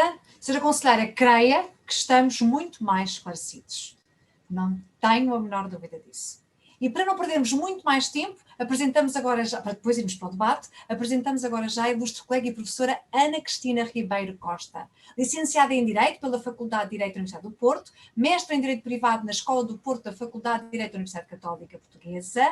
Não digo o ano, porque de facto é extraordinário já o seu currículo. Pós-graduada em Relação Jurídica do Emprego Público na Escola do Porto da Faculdade de Direito da Universidade Católica Portuguesa, doutorada em Ciências Jurídicas na área do Direito do Trabalho e Segurança Social pela Escola do Porto da Faculdade de Direito da Universidade Católica, advogada e professora auxiliar convidada na Escola do Porto da Faculdade de Direito da Universidade Católica Portuguesa. Senhora professora, cumpre agora conceder-lhe a palavra para nos dilucidar sobre o PREV e os créditos laborais. Tem então a palavra. Muito obrigada. Muito obrigada, doutora Paula Margarido, pelas suas simpáticas palavras de apresentação. Quero agradecer o convite do Conselho Regional da Madeira para estar presente nesta sessão, ainda por cima partilhando aqui o ecrã com tão ilustres palestrantes e que me envergonham sempre, porque eu ainda por cima não sou nada destas leads, sou mais das leads do direito de trabalho e, portanto, tenho aqui uma dificuldade acrescida em tentar estar a par da professora doutora Fátima Ribeiro e da senhora conselheira, professora doutora também Catarina Serra, mas a verdade é que tanto uma como outra muitas vezes me desafiam para dar aqui a perspectiva laboral nestes temas e, portanto, aqui vou eu avançar mais uma vez nestas terras tão movediças e tão difíceis de tratar, agradecendo mais uma vez a presença neste painel. Agradeço também aos participantes que continuam aqui connosco, apesar de hoje ser uma tarde que, diria eu, em termos jurídicos, tem outros palcos importantes e que muitos, se calhar, estarão com um ouvido num lado e um olho no outro lado para tentar acompanhar estes tempos interessantes que vivemos. Enfim. Vou então avançar com o tema que me foi adscrito, sendo certo que a verdade é que, analisando este regime do PEV, ou do PEVE, tenho algumas dificuldades em encontrar aqui particularidades laborais de que possa falar especificamente e, portanto, acabei por delinear aqui a minha apresentação, fazendo uma ponte com regimes anteriores, particularmente com o regime do PER, como vamos ver, também com o do RER, mas pouco, e tal como fez, neste caso, a senhora conselheira Catarina Serra, também fazendo uma ponte com a diretiva, embora, na verdade, este regime seja um regime extraordinário e motivado pelas circunstâncias excepcionais que estamos a viver, portanto, à partida não será um regime regra, mas a verdade é que nós já temos uma diretiva aprovada, que em princípio, embora mais tarde, vai ser transposta e, portanto, há aqui alguma articulação que creio que podia ter sido feita. E no que diz respeito às questões laborais, eu diria que, enquanto que o RER, por exemplo, teve em consideração a proposta diretiva e algumas das suas sugestões, aqui no PEV não se encontra, pelo menos não de forma tão evidente, esse reflexo da diretiva entretanto aprovada e das particularidades da mesma em relação às questões laborais. Enfim, de facto, a diretiva de que estou a falar é a diretiva 2019-1023 e os demais regimes legais nacionais, não vou mencioná-los concretamente, mas certamente que os participantes aqui na conferência terão essa informação. Ora bem, a minha perspectiva é então a do direito do trabalho e aquilo que eu constato, quer na minha profissão como advogada, quer como investigadora e docente nesta área, é que o direito do trabalho e o direito da insolvência se cruzam frequentemente.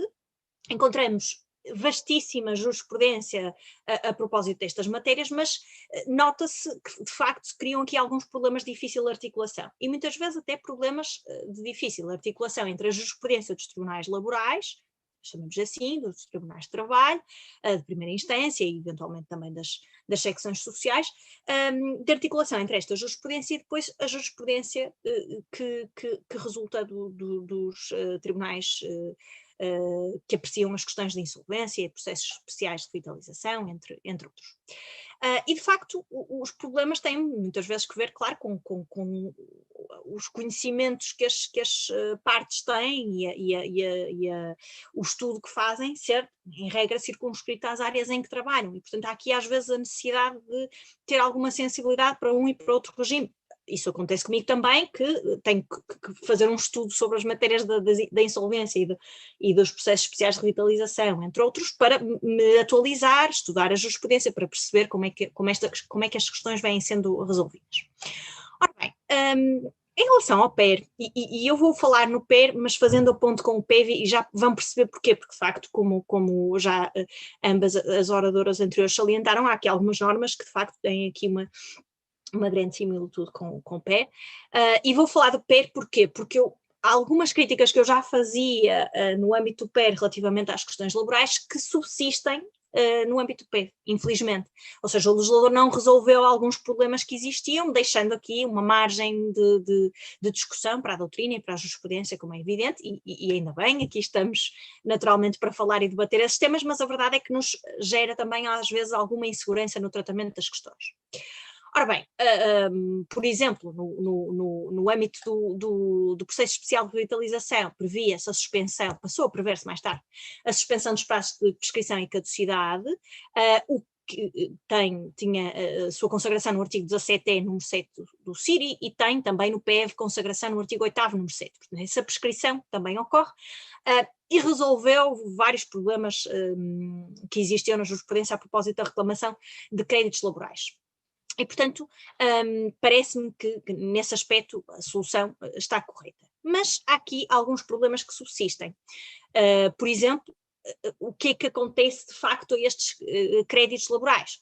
Podemos entender, continuar a entender, e parece-me que será a solução mais razoável, que estas decisões, no caso do PER, já há muita jurisprudência nesse sentido, de que o reconhecimento de um crédito em PER não tem efeitos constitutivos de um direito ou declarativos da existência ou inexistência do crédito, servindo apenas para aferir o quórum deliberativo das respectivas assembleias.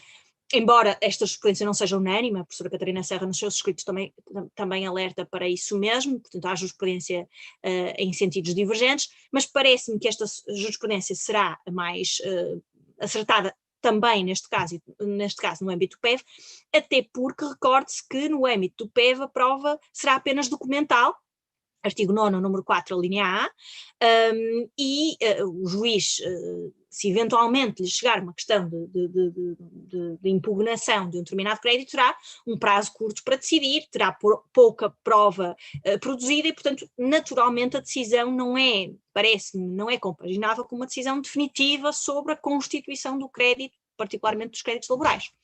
Créditos laborais esses em que sabemos que a prova testemunhal, por exemplo, é tão importante, se não mais até do que a prova documental, os depoimentos de parte, as declarações de parte, ou seja, uma série de outros meios de prova serão particularmente relevantes para a determinação desse crédito, até porque muitas vezes esses créditos laborais decorrem de outro tipo de pedidos, como é o caso da impugnação do despedimento, a eventual ilícito do despedimento. E, portanto, parece-me que, de facto, os créditos aqui reconhecidos se-lo-ão apenas para os efeitos de deliberação e não constituindo o crédito em causa. Ou seja, isto significa que o PER, e neste caso também o PEV, não terá como finalidade dirimir o concreto litígio sobre a existência ou amplitude do crédito, permanecendo essa possibilidade para a ação em que o crédito esteja eventualmente a ser discutido ou uma futura ação em que o crédito venha a ser discutido.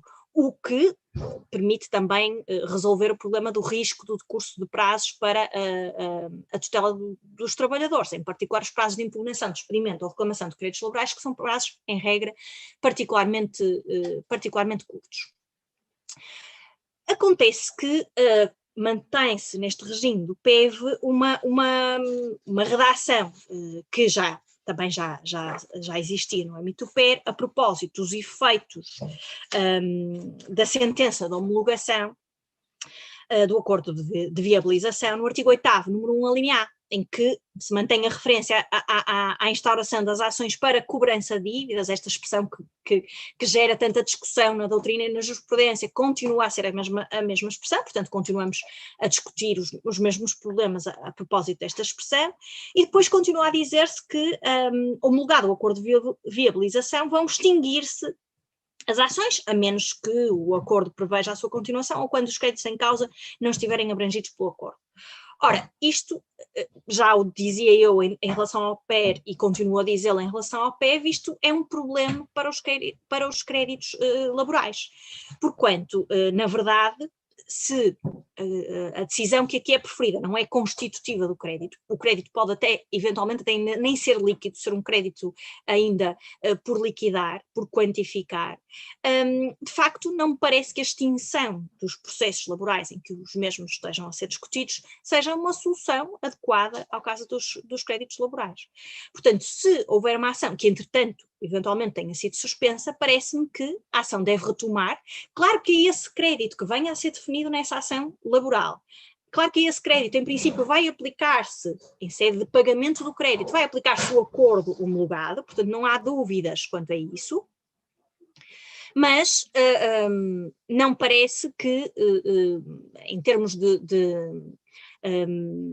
decisão, liquidação do crédito em causa, decisão do montante concreto desse crédito, possa aceitar-se sem mais aquilo que foi definido no âmbito do PEV, neste caso.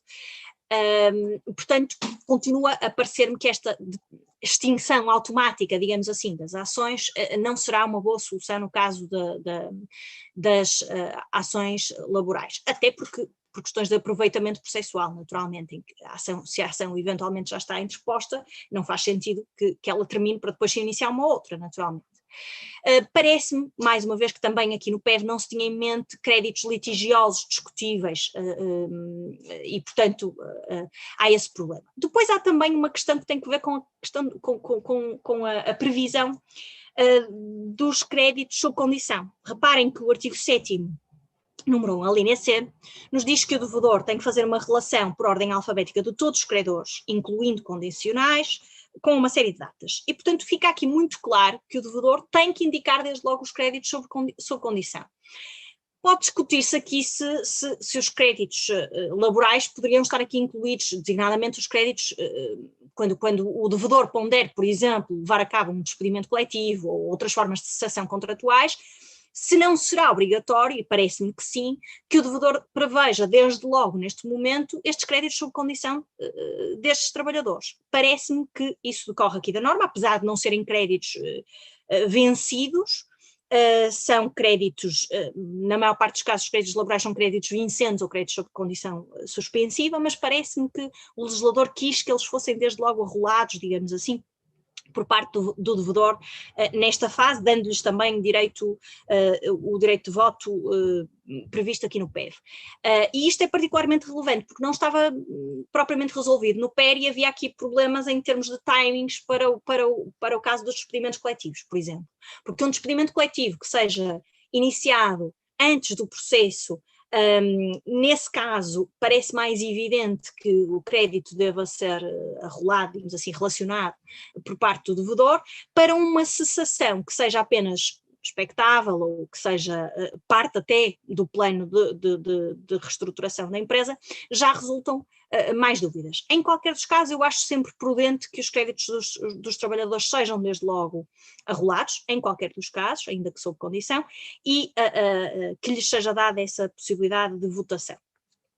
Claro que depois temos outros problemas a que já me referirei adiante, que têm que ver com, mas afinal o que é que nós podemos mesmo fazer com os créditos dos trabalhadores? Até que ponto é que os podemos incluir no plano e que tipo de medidas é que podem afetar estes créditos? Mas antes de avançar para esse problema, eu queria falar ainda de uma outra norma de que a conselheira a doutora Catarina Serra já falou, o artigo 11º, portanto eu não vou naturalmente alongar-me muito a esse respeito, que também de certa forma se aproxima do 17H do CIR sobre as garantias do credor financiador, e tal como dizia a senhora conselheira Catarina Serra, eu entendo que se perdeu mais uma vez uma oportunidade para esclarecer, mas afinal o que é que acontece aos trabalhadores que financiam com o seu corpo e com o seu trabalho a empresa, com o esforço, a empresa em causa, porque de facto não é uma entrada em capital, mas é uma entrada em espécie, se quisermos, é aqui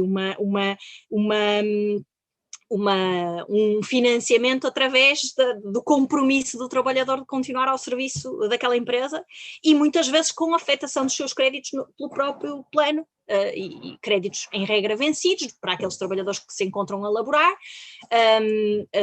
mas também para trabalhadores que entretanto já tenham eventualmente até saído da empresa e que não tenham sido pagos, e portanto parece-me que essa questão ficou aqui por resolver.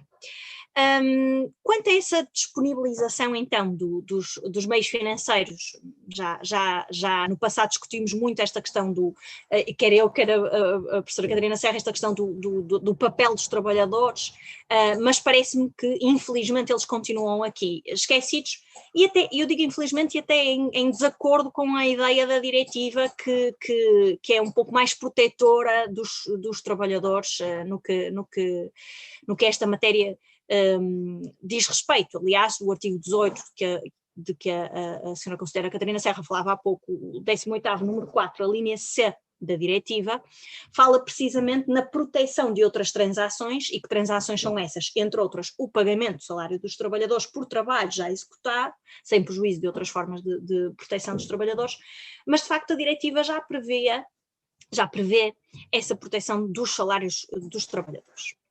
E entramos então agora sim no problema da irrenunciabilidade, dos créditos laborais e o problema do tratamento dos créditos laborais nos planos. Ora bem, eu tenho assistido ao longo dos anos, até porque, pronto, normalmente por força da profissão, mais, neste caso, já como advogada, vejo muitas vezes planos em que se propõem determinadas medidas para os créditos laborais, e para mim, como laboralista, às vezes é chocante aquilo que se propõe relativamente aos créditos dos trabalhadores. Eu admito que para um advogado que faça insolvências, que faça direito das sociedades, comercial, haja menor sensibilidade, porque são credores e, portanto, tenta colocar-se tudo no mesmo saco, mas a verdade é que o saco, digamos assim, dos trabalhadores tem necessariamente que ser um saco diferente, até porque estes créditos gozam de uma tutela constitucional.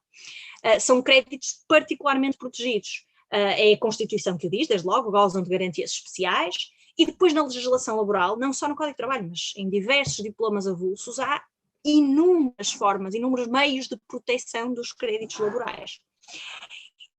E se é certo que hoje em dia, por exemplo, até há um estudo recente do professor Bernardo Lobo Xavier, a propósito da irrenunciabilidade dos créditos laborais, e que ele afasta um bocadinho as ideias tradicionais, de rigidez, digamos assim, desta ideia da irredutibilidade da retribuição. Mas a verdade é que, de forma mais ou menos consensual, os autores vêm entendendo que o salário é irrenunciável, principalmente na pendência da relação laboral. Há determinados créditos, como é o caso, por exemplo, dos créditos emergentes de acidentes de trabalho e doenças profissionais, que também são absolutamente irrenunciáveis. Há créditos relacionados, por exemplo, com o direito a férias que também têm essa natureza e, portanto, parece-me que não se pode pegar no bolo dos créditos laborais e primeiro dar-lhes um tratamento igual a todos, porque dentro dos créditos laborais haverá créditos com naturezas distintas, uns totalmente irrenunciáveis, outros eventualmente nem tanto. Depois temos os trabalhadores que já saíram da empresa e após a cessação de contrato de trabalho, aí a maioria da doutrina, embora não toda, já entende que poderá haver uma renúncia parcial, mas quer dizer, o que eu quero dizer com isto é que o que eu vejo normalmente nestes planos é um tratamento de forma, sem qualquer distinção dos trabalhadores em função daqueles que estão a trabalhar, aqueles que saíram, sem distinção dos créditos concretos em causa, se são créditos vencidos ou vincendos, se são créditos emergentes de uma ilicitude de despedimento ou uma compensação de antiguidade, e parece-me que eles não podem ser todos tratados da mesma forma. Desde logo, por exemplo, um crédito que decorra de um despedimento coletivo, uma compensação por antiguidade, nos termos do direito de trabalho, do Código de Trabalho, tem que ser pago até ao momento da efetiva cessação do contrato, a menos que a empresa esteja de facto em situação económica difícil e tudo mais. Mas a verdade é que a impugnação do despedimento coletivo, existem vários fundamentos para a impugnação do despedimento coletivo, e a impugnação do despedimento coletivo com fundamento no não pagamento dos créditos em causa tem que ser feita até 6 meses após a cessação de contrato. E, portanto, se nós previrmos o pagamento para além desses 6 meses, estamos a impedir que o trabalhador possa impugnar o despedimento coletivo com esse fundamento. Portanto, parece-me que, de facto, cada crédito, dentro dos créditos laborais, cada crédito ou cada categoria de créditos, se quisermos, tem que ser tratada de forma diferente. E, aliás, já existe jurisprudência nesse sentido. Existe, por exemplo, um acórdão da Relação de Guimarães de 25 de junho de 2015, relatado por Antero Veiga, em que a Relação de Guimarães sentiu a necessidade, precisamente no âmbito de um PER, de recordar que os créditos emergentes de acidente de trabalho não podem ser afetados por um plano de um PER por serem irrenunciáveis. Um pouco mais recentemente, o Supremo Tribunal de Justiça, em 2017, acórdão de 7 de fevereiro de 2017, relatado por Nuno Cameira, veio precisamente dizer que havia uma violação do princípio da igualdade entre credores, quando se previam melhores condições para credores bancários, que eram, em alguns daqueles casos, até credores comuns, do que se previa para os trabalhadores, e aos trabalhadores deu-se um prazo de menos de 3 dias para apreciar o plano e negociar, enquanto que aos demais credores, neste caso aos bancários, se havia dado prazos superiores. E, portanto, o Supremo Tribunal de Justiça, neste caso, entendeu haver uma violação do princípio da igualdade, uma desconsideração por credores que ainda por cima são credores privilegiados. Se é verdade que muitas vezes os montantes avultadíssimos de financiamento bancário fazem com que seja dada uma preferência na negociação a estes credores, também é verdade que os credores laborais são de facto privilegiados e sem trabalhadores a empresa também não continua. Portanto, acho que as empresas têm todo o interesse em ter os trabalhadores no barco e em negociar com eles e conseguir chegar a entendimentos razoáveis para ambas as partes. Claro que é mais fácil negociar com os trabalhadores que estão a laborar, mas a verdade também é que em relação a esses os créditos são em princípio mais difíceis de negociar do que, por exemplo, quanto a trabalhadores que já saíram. Portanto, eu compreendo que haja aqui algumas dificuldades de gestão, mas de facto parece-me que há aqui alguns créditos que deveriam, em relação aos quais deveria haver um maior cuidado. Ora bem, para terminar esta apreciação do PEV, uma vez que já, na verdade, já corri assim as normas essenciais com reflexo laboral, queria dizer que, como disse há pouco, me parece, por exemplo, que o RER teve mais cuidado em ter em consideração as normas da diretiva do que propriamente aqui o PEV. O PEV não teve tanto em consideração as normas da diretiva, como, por exemplo, o facto de os trabalhadores serem considerados em categorias autónomas, credores com categorias autónomas e com tratamentos específicos. Isso já está no RER, de certa forma, e está na diretiva, artigo 9º, número 4º, mas não está aqui no PEV. Mas, de facto, ainda assim, parece-me que o PEV é mais próximo do PER, como dizia há pouco, do que propriamente do RER, naturalmente até pela sua própria natureza, como é evidente, mas não teve o tal cuidado que o RER teve em olhar para a diretiva. Claro que também se pode dizer, bem, mas o PEV é excepcional, é extraordinário e é um regime que à partida não é para vigorar em tempos normais, e portanto não tinha que olhar para a diretiva. É certo, mas a verdade também é que há alguns problemas que já existiam no PER que não foram resolvidos. E parece-me que de facto este problema da extinção das ações judiciais, da proteção desta categoria de trabalhadores e até a resolução de alguns problemas, como a articulação entre as ações, estas ações especiais e os processos laborais, o que é que se faz às cessações dos contratos, qual é a forma de pagamento dos créditos laborais, qual é o papel dos trabalhadores na aprovação dos planos. Parece-me que estas questões podiam de alguma forma ter sido abordadas e eventualmente resolvidas. Se não houvesse qualquer discussão a esse respeito, não estaria a trazer esse problema, mas como existe já na jurisprudência e na doutrina, parece-me que podia eventualmente ter sido resolvido.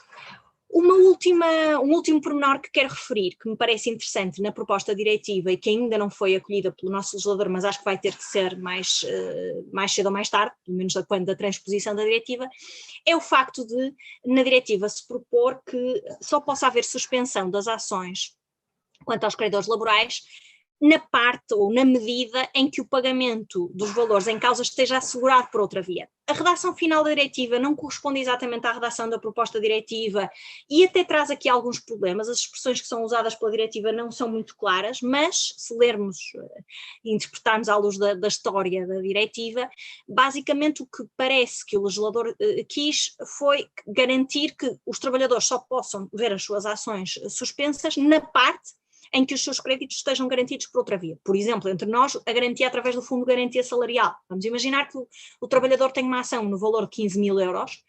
O Fundo de Garantia Salarial, hoje em dia, à data de hoje, tem um teto máximo, paga no máximo 11.970 euros, e, portanto, isto significaria que este trabalhador só poderia ver a ação suspensa nessa medida.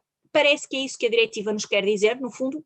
O que nos quer dizer é que o trabalhador, nessa parte do seu crédito, está sempre protegido e, portanto, trabalhadores que tenham créditos mais pequenos e garantidos por essa via estão sempre protegidos e, em relação a esses, as ações podem ser suspensas. Em relação aos demais, não. E, portanto, parece-me que esta ideia da diretiva podia ter sido recuperada, em especial quando este problema da suspensão e extinção dos créditos existe. Portanto, concluindo, De facto, acho que é desejável que a jurisprudência social das secções de trabalho e civil, comercial ou insolvencial se aproximem, que estudem e que percebam aqui as dinâmicas de ambos os lados para evitar até jurisprudências contraditórias e que impeçam o efetivo acesso ao direito por parte dos trabalhadores, sem prejuízo dos trabalhadores deverem ser parte da solução e não do problema. E, portanto, se a ideia é a reestruturação das empresas, naturalmente que se tivermos os trabalhadores no mesmo barco, certamente que o sucesso será mais fácil de alcançar, pelo menos, se não garantido, mas pelo menos mais fácil de alcançar. Peço desculpa se excedi aqui um bocadinho o meu tempo, mas agradeço a vossa presença por esta via. Muito obrigada.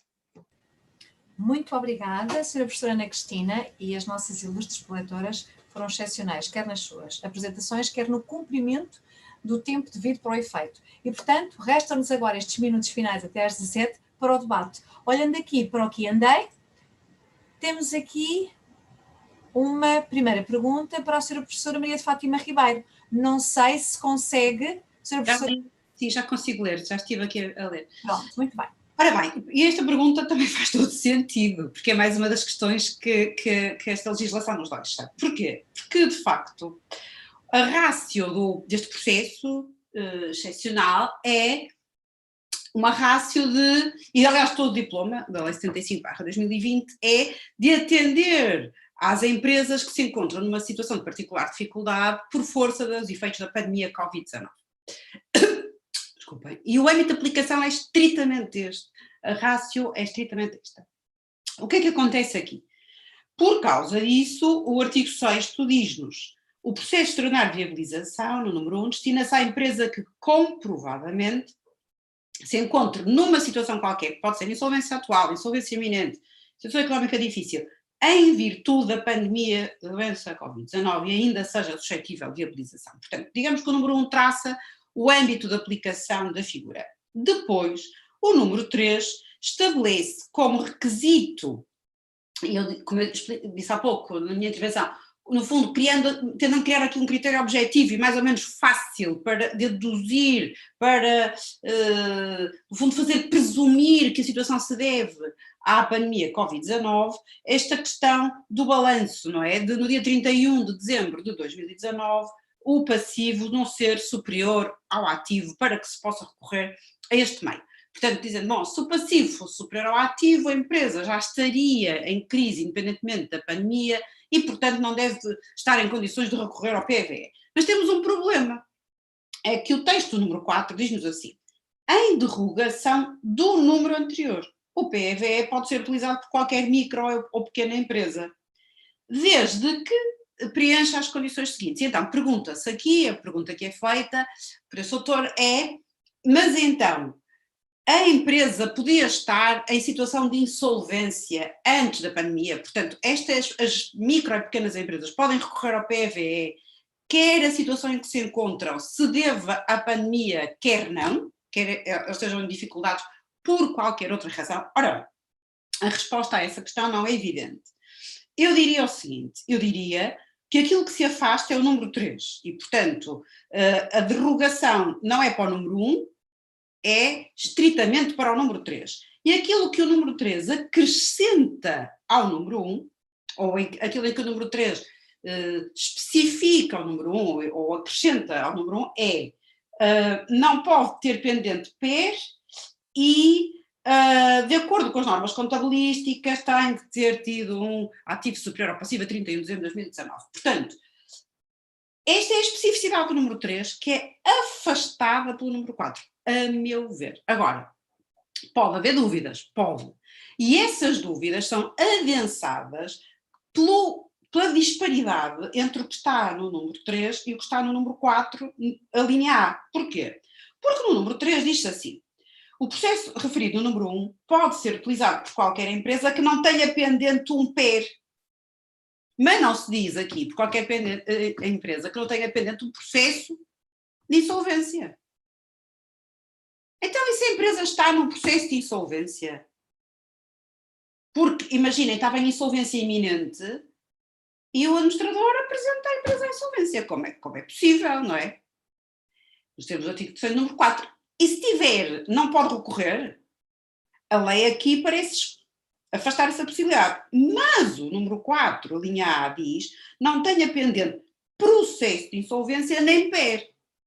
Ora, de facto, esta diferença pode fazer-nos pensar que o legislador disse assim, bom, se é micro ou pequena empresa, quer esteja num processo de insolvência, quer num PER, não pode recorrer ao PEV. Mas então, é porque está a pensar de forma diferente da forma que pensou no número 3, porque no número 3 só menciona não ter pendente um PER. Parece que isto pode nos levar a pensar, o legislador no número 4 estava a pensar em empresas em situação de insolvência atual, eventualmente não devida exclusivamente à pandemia. Não me parece que esta seja a ratio legis, não me parece que esta seja, não me parece que isto fosse o que o legislador tinha em mente. O legislador foi pouco cuidadoso na formulação, porque me parece que o número 3 também devia estar regido nos seguintes termos: a empresa que não tendo pendente PER ou processo de insolvência. Certo? E, portanto, que este requisito número 4, a linha A, devia estar regido em termos equivalentes ao que está no número 3, mas não está.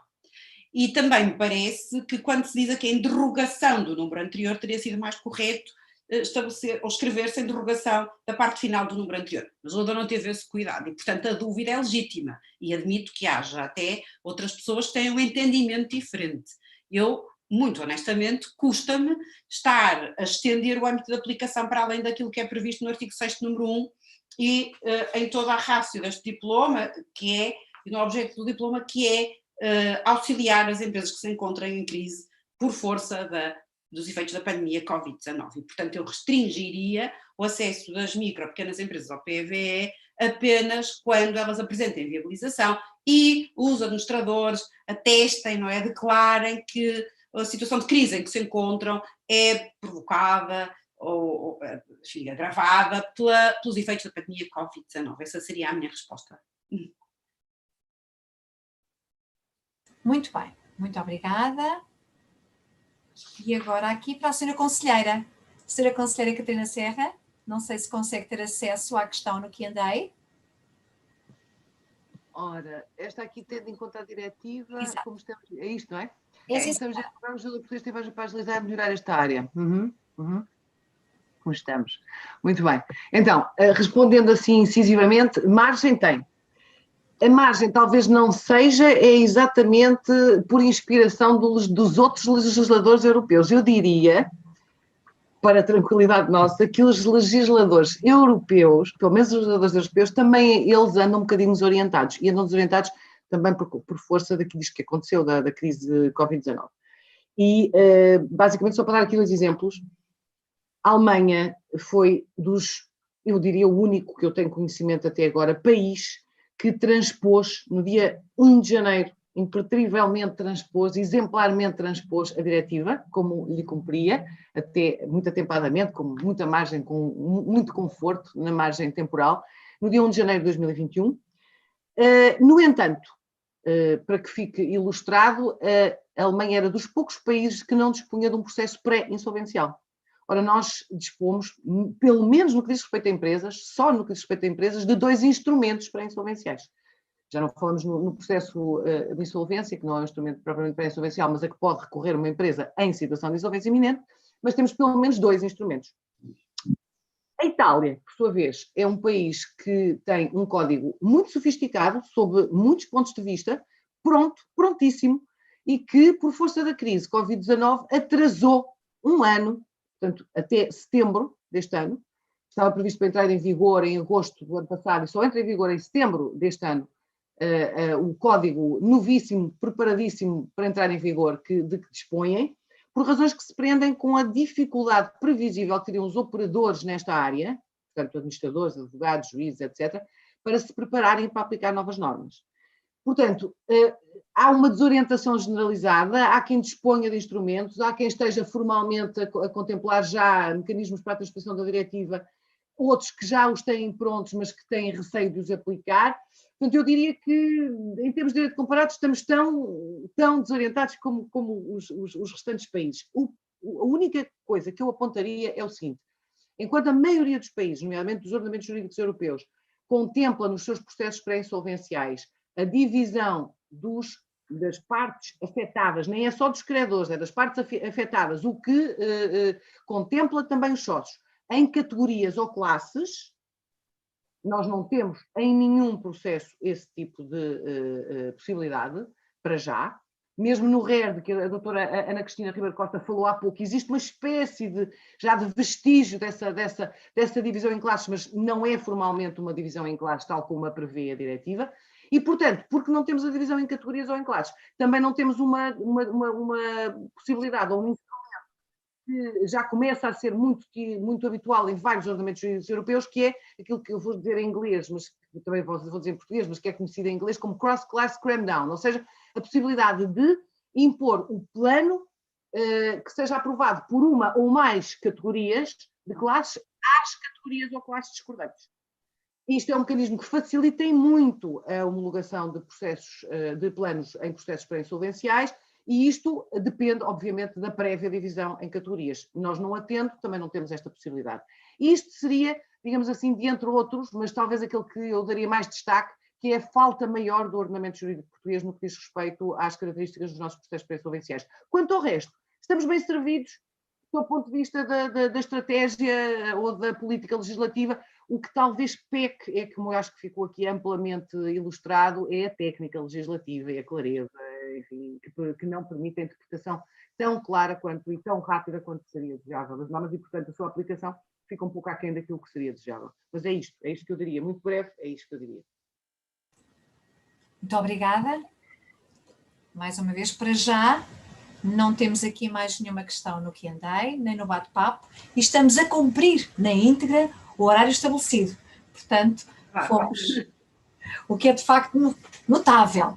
E nessa medida, não havendo mais questões por parte dos nossos participantes, ainda que nos restem 4 minutinhos, vamos então proceder ao encerramento da nossa conferência, para que as nossas ilustres preletoras possam dar cumprimento às demais obrigações que são inúmeras no âmbito das suas atividades profissionais.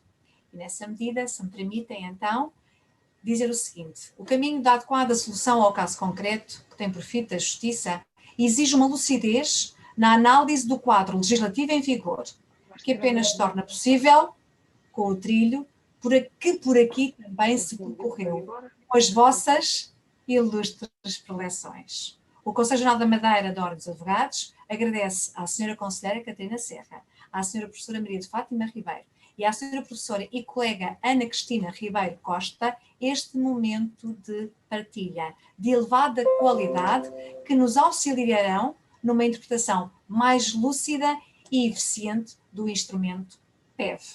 Muito obrigada e desejamos em breve poder estar convosco presencialmente aqui no nosso Funchal, na nossa região autónoma da Madeira. Um abraço sentido com amizade e grande admiração e respeito. E até breve. Obrigada. Muito obrigada. Obrigada. Até breve.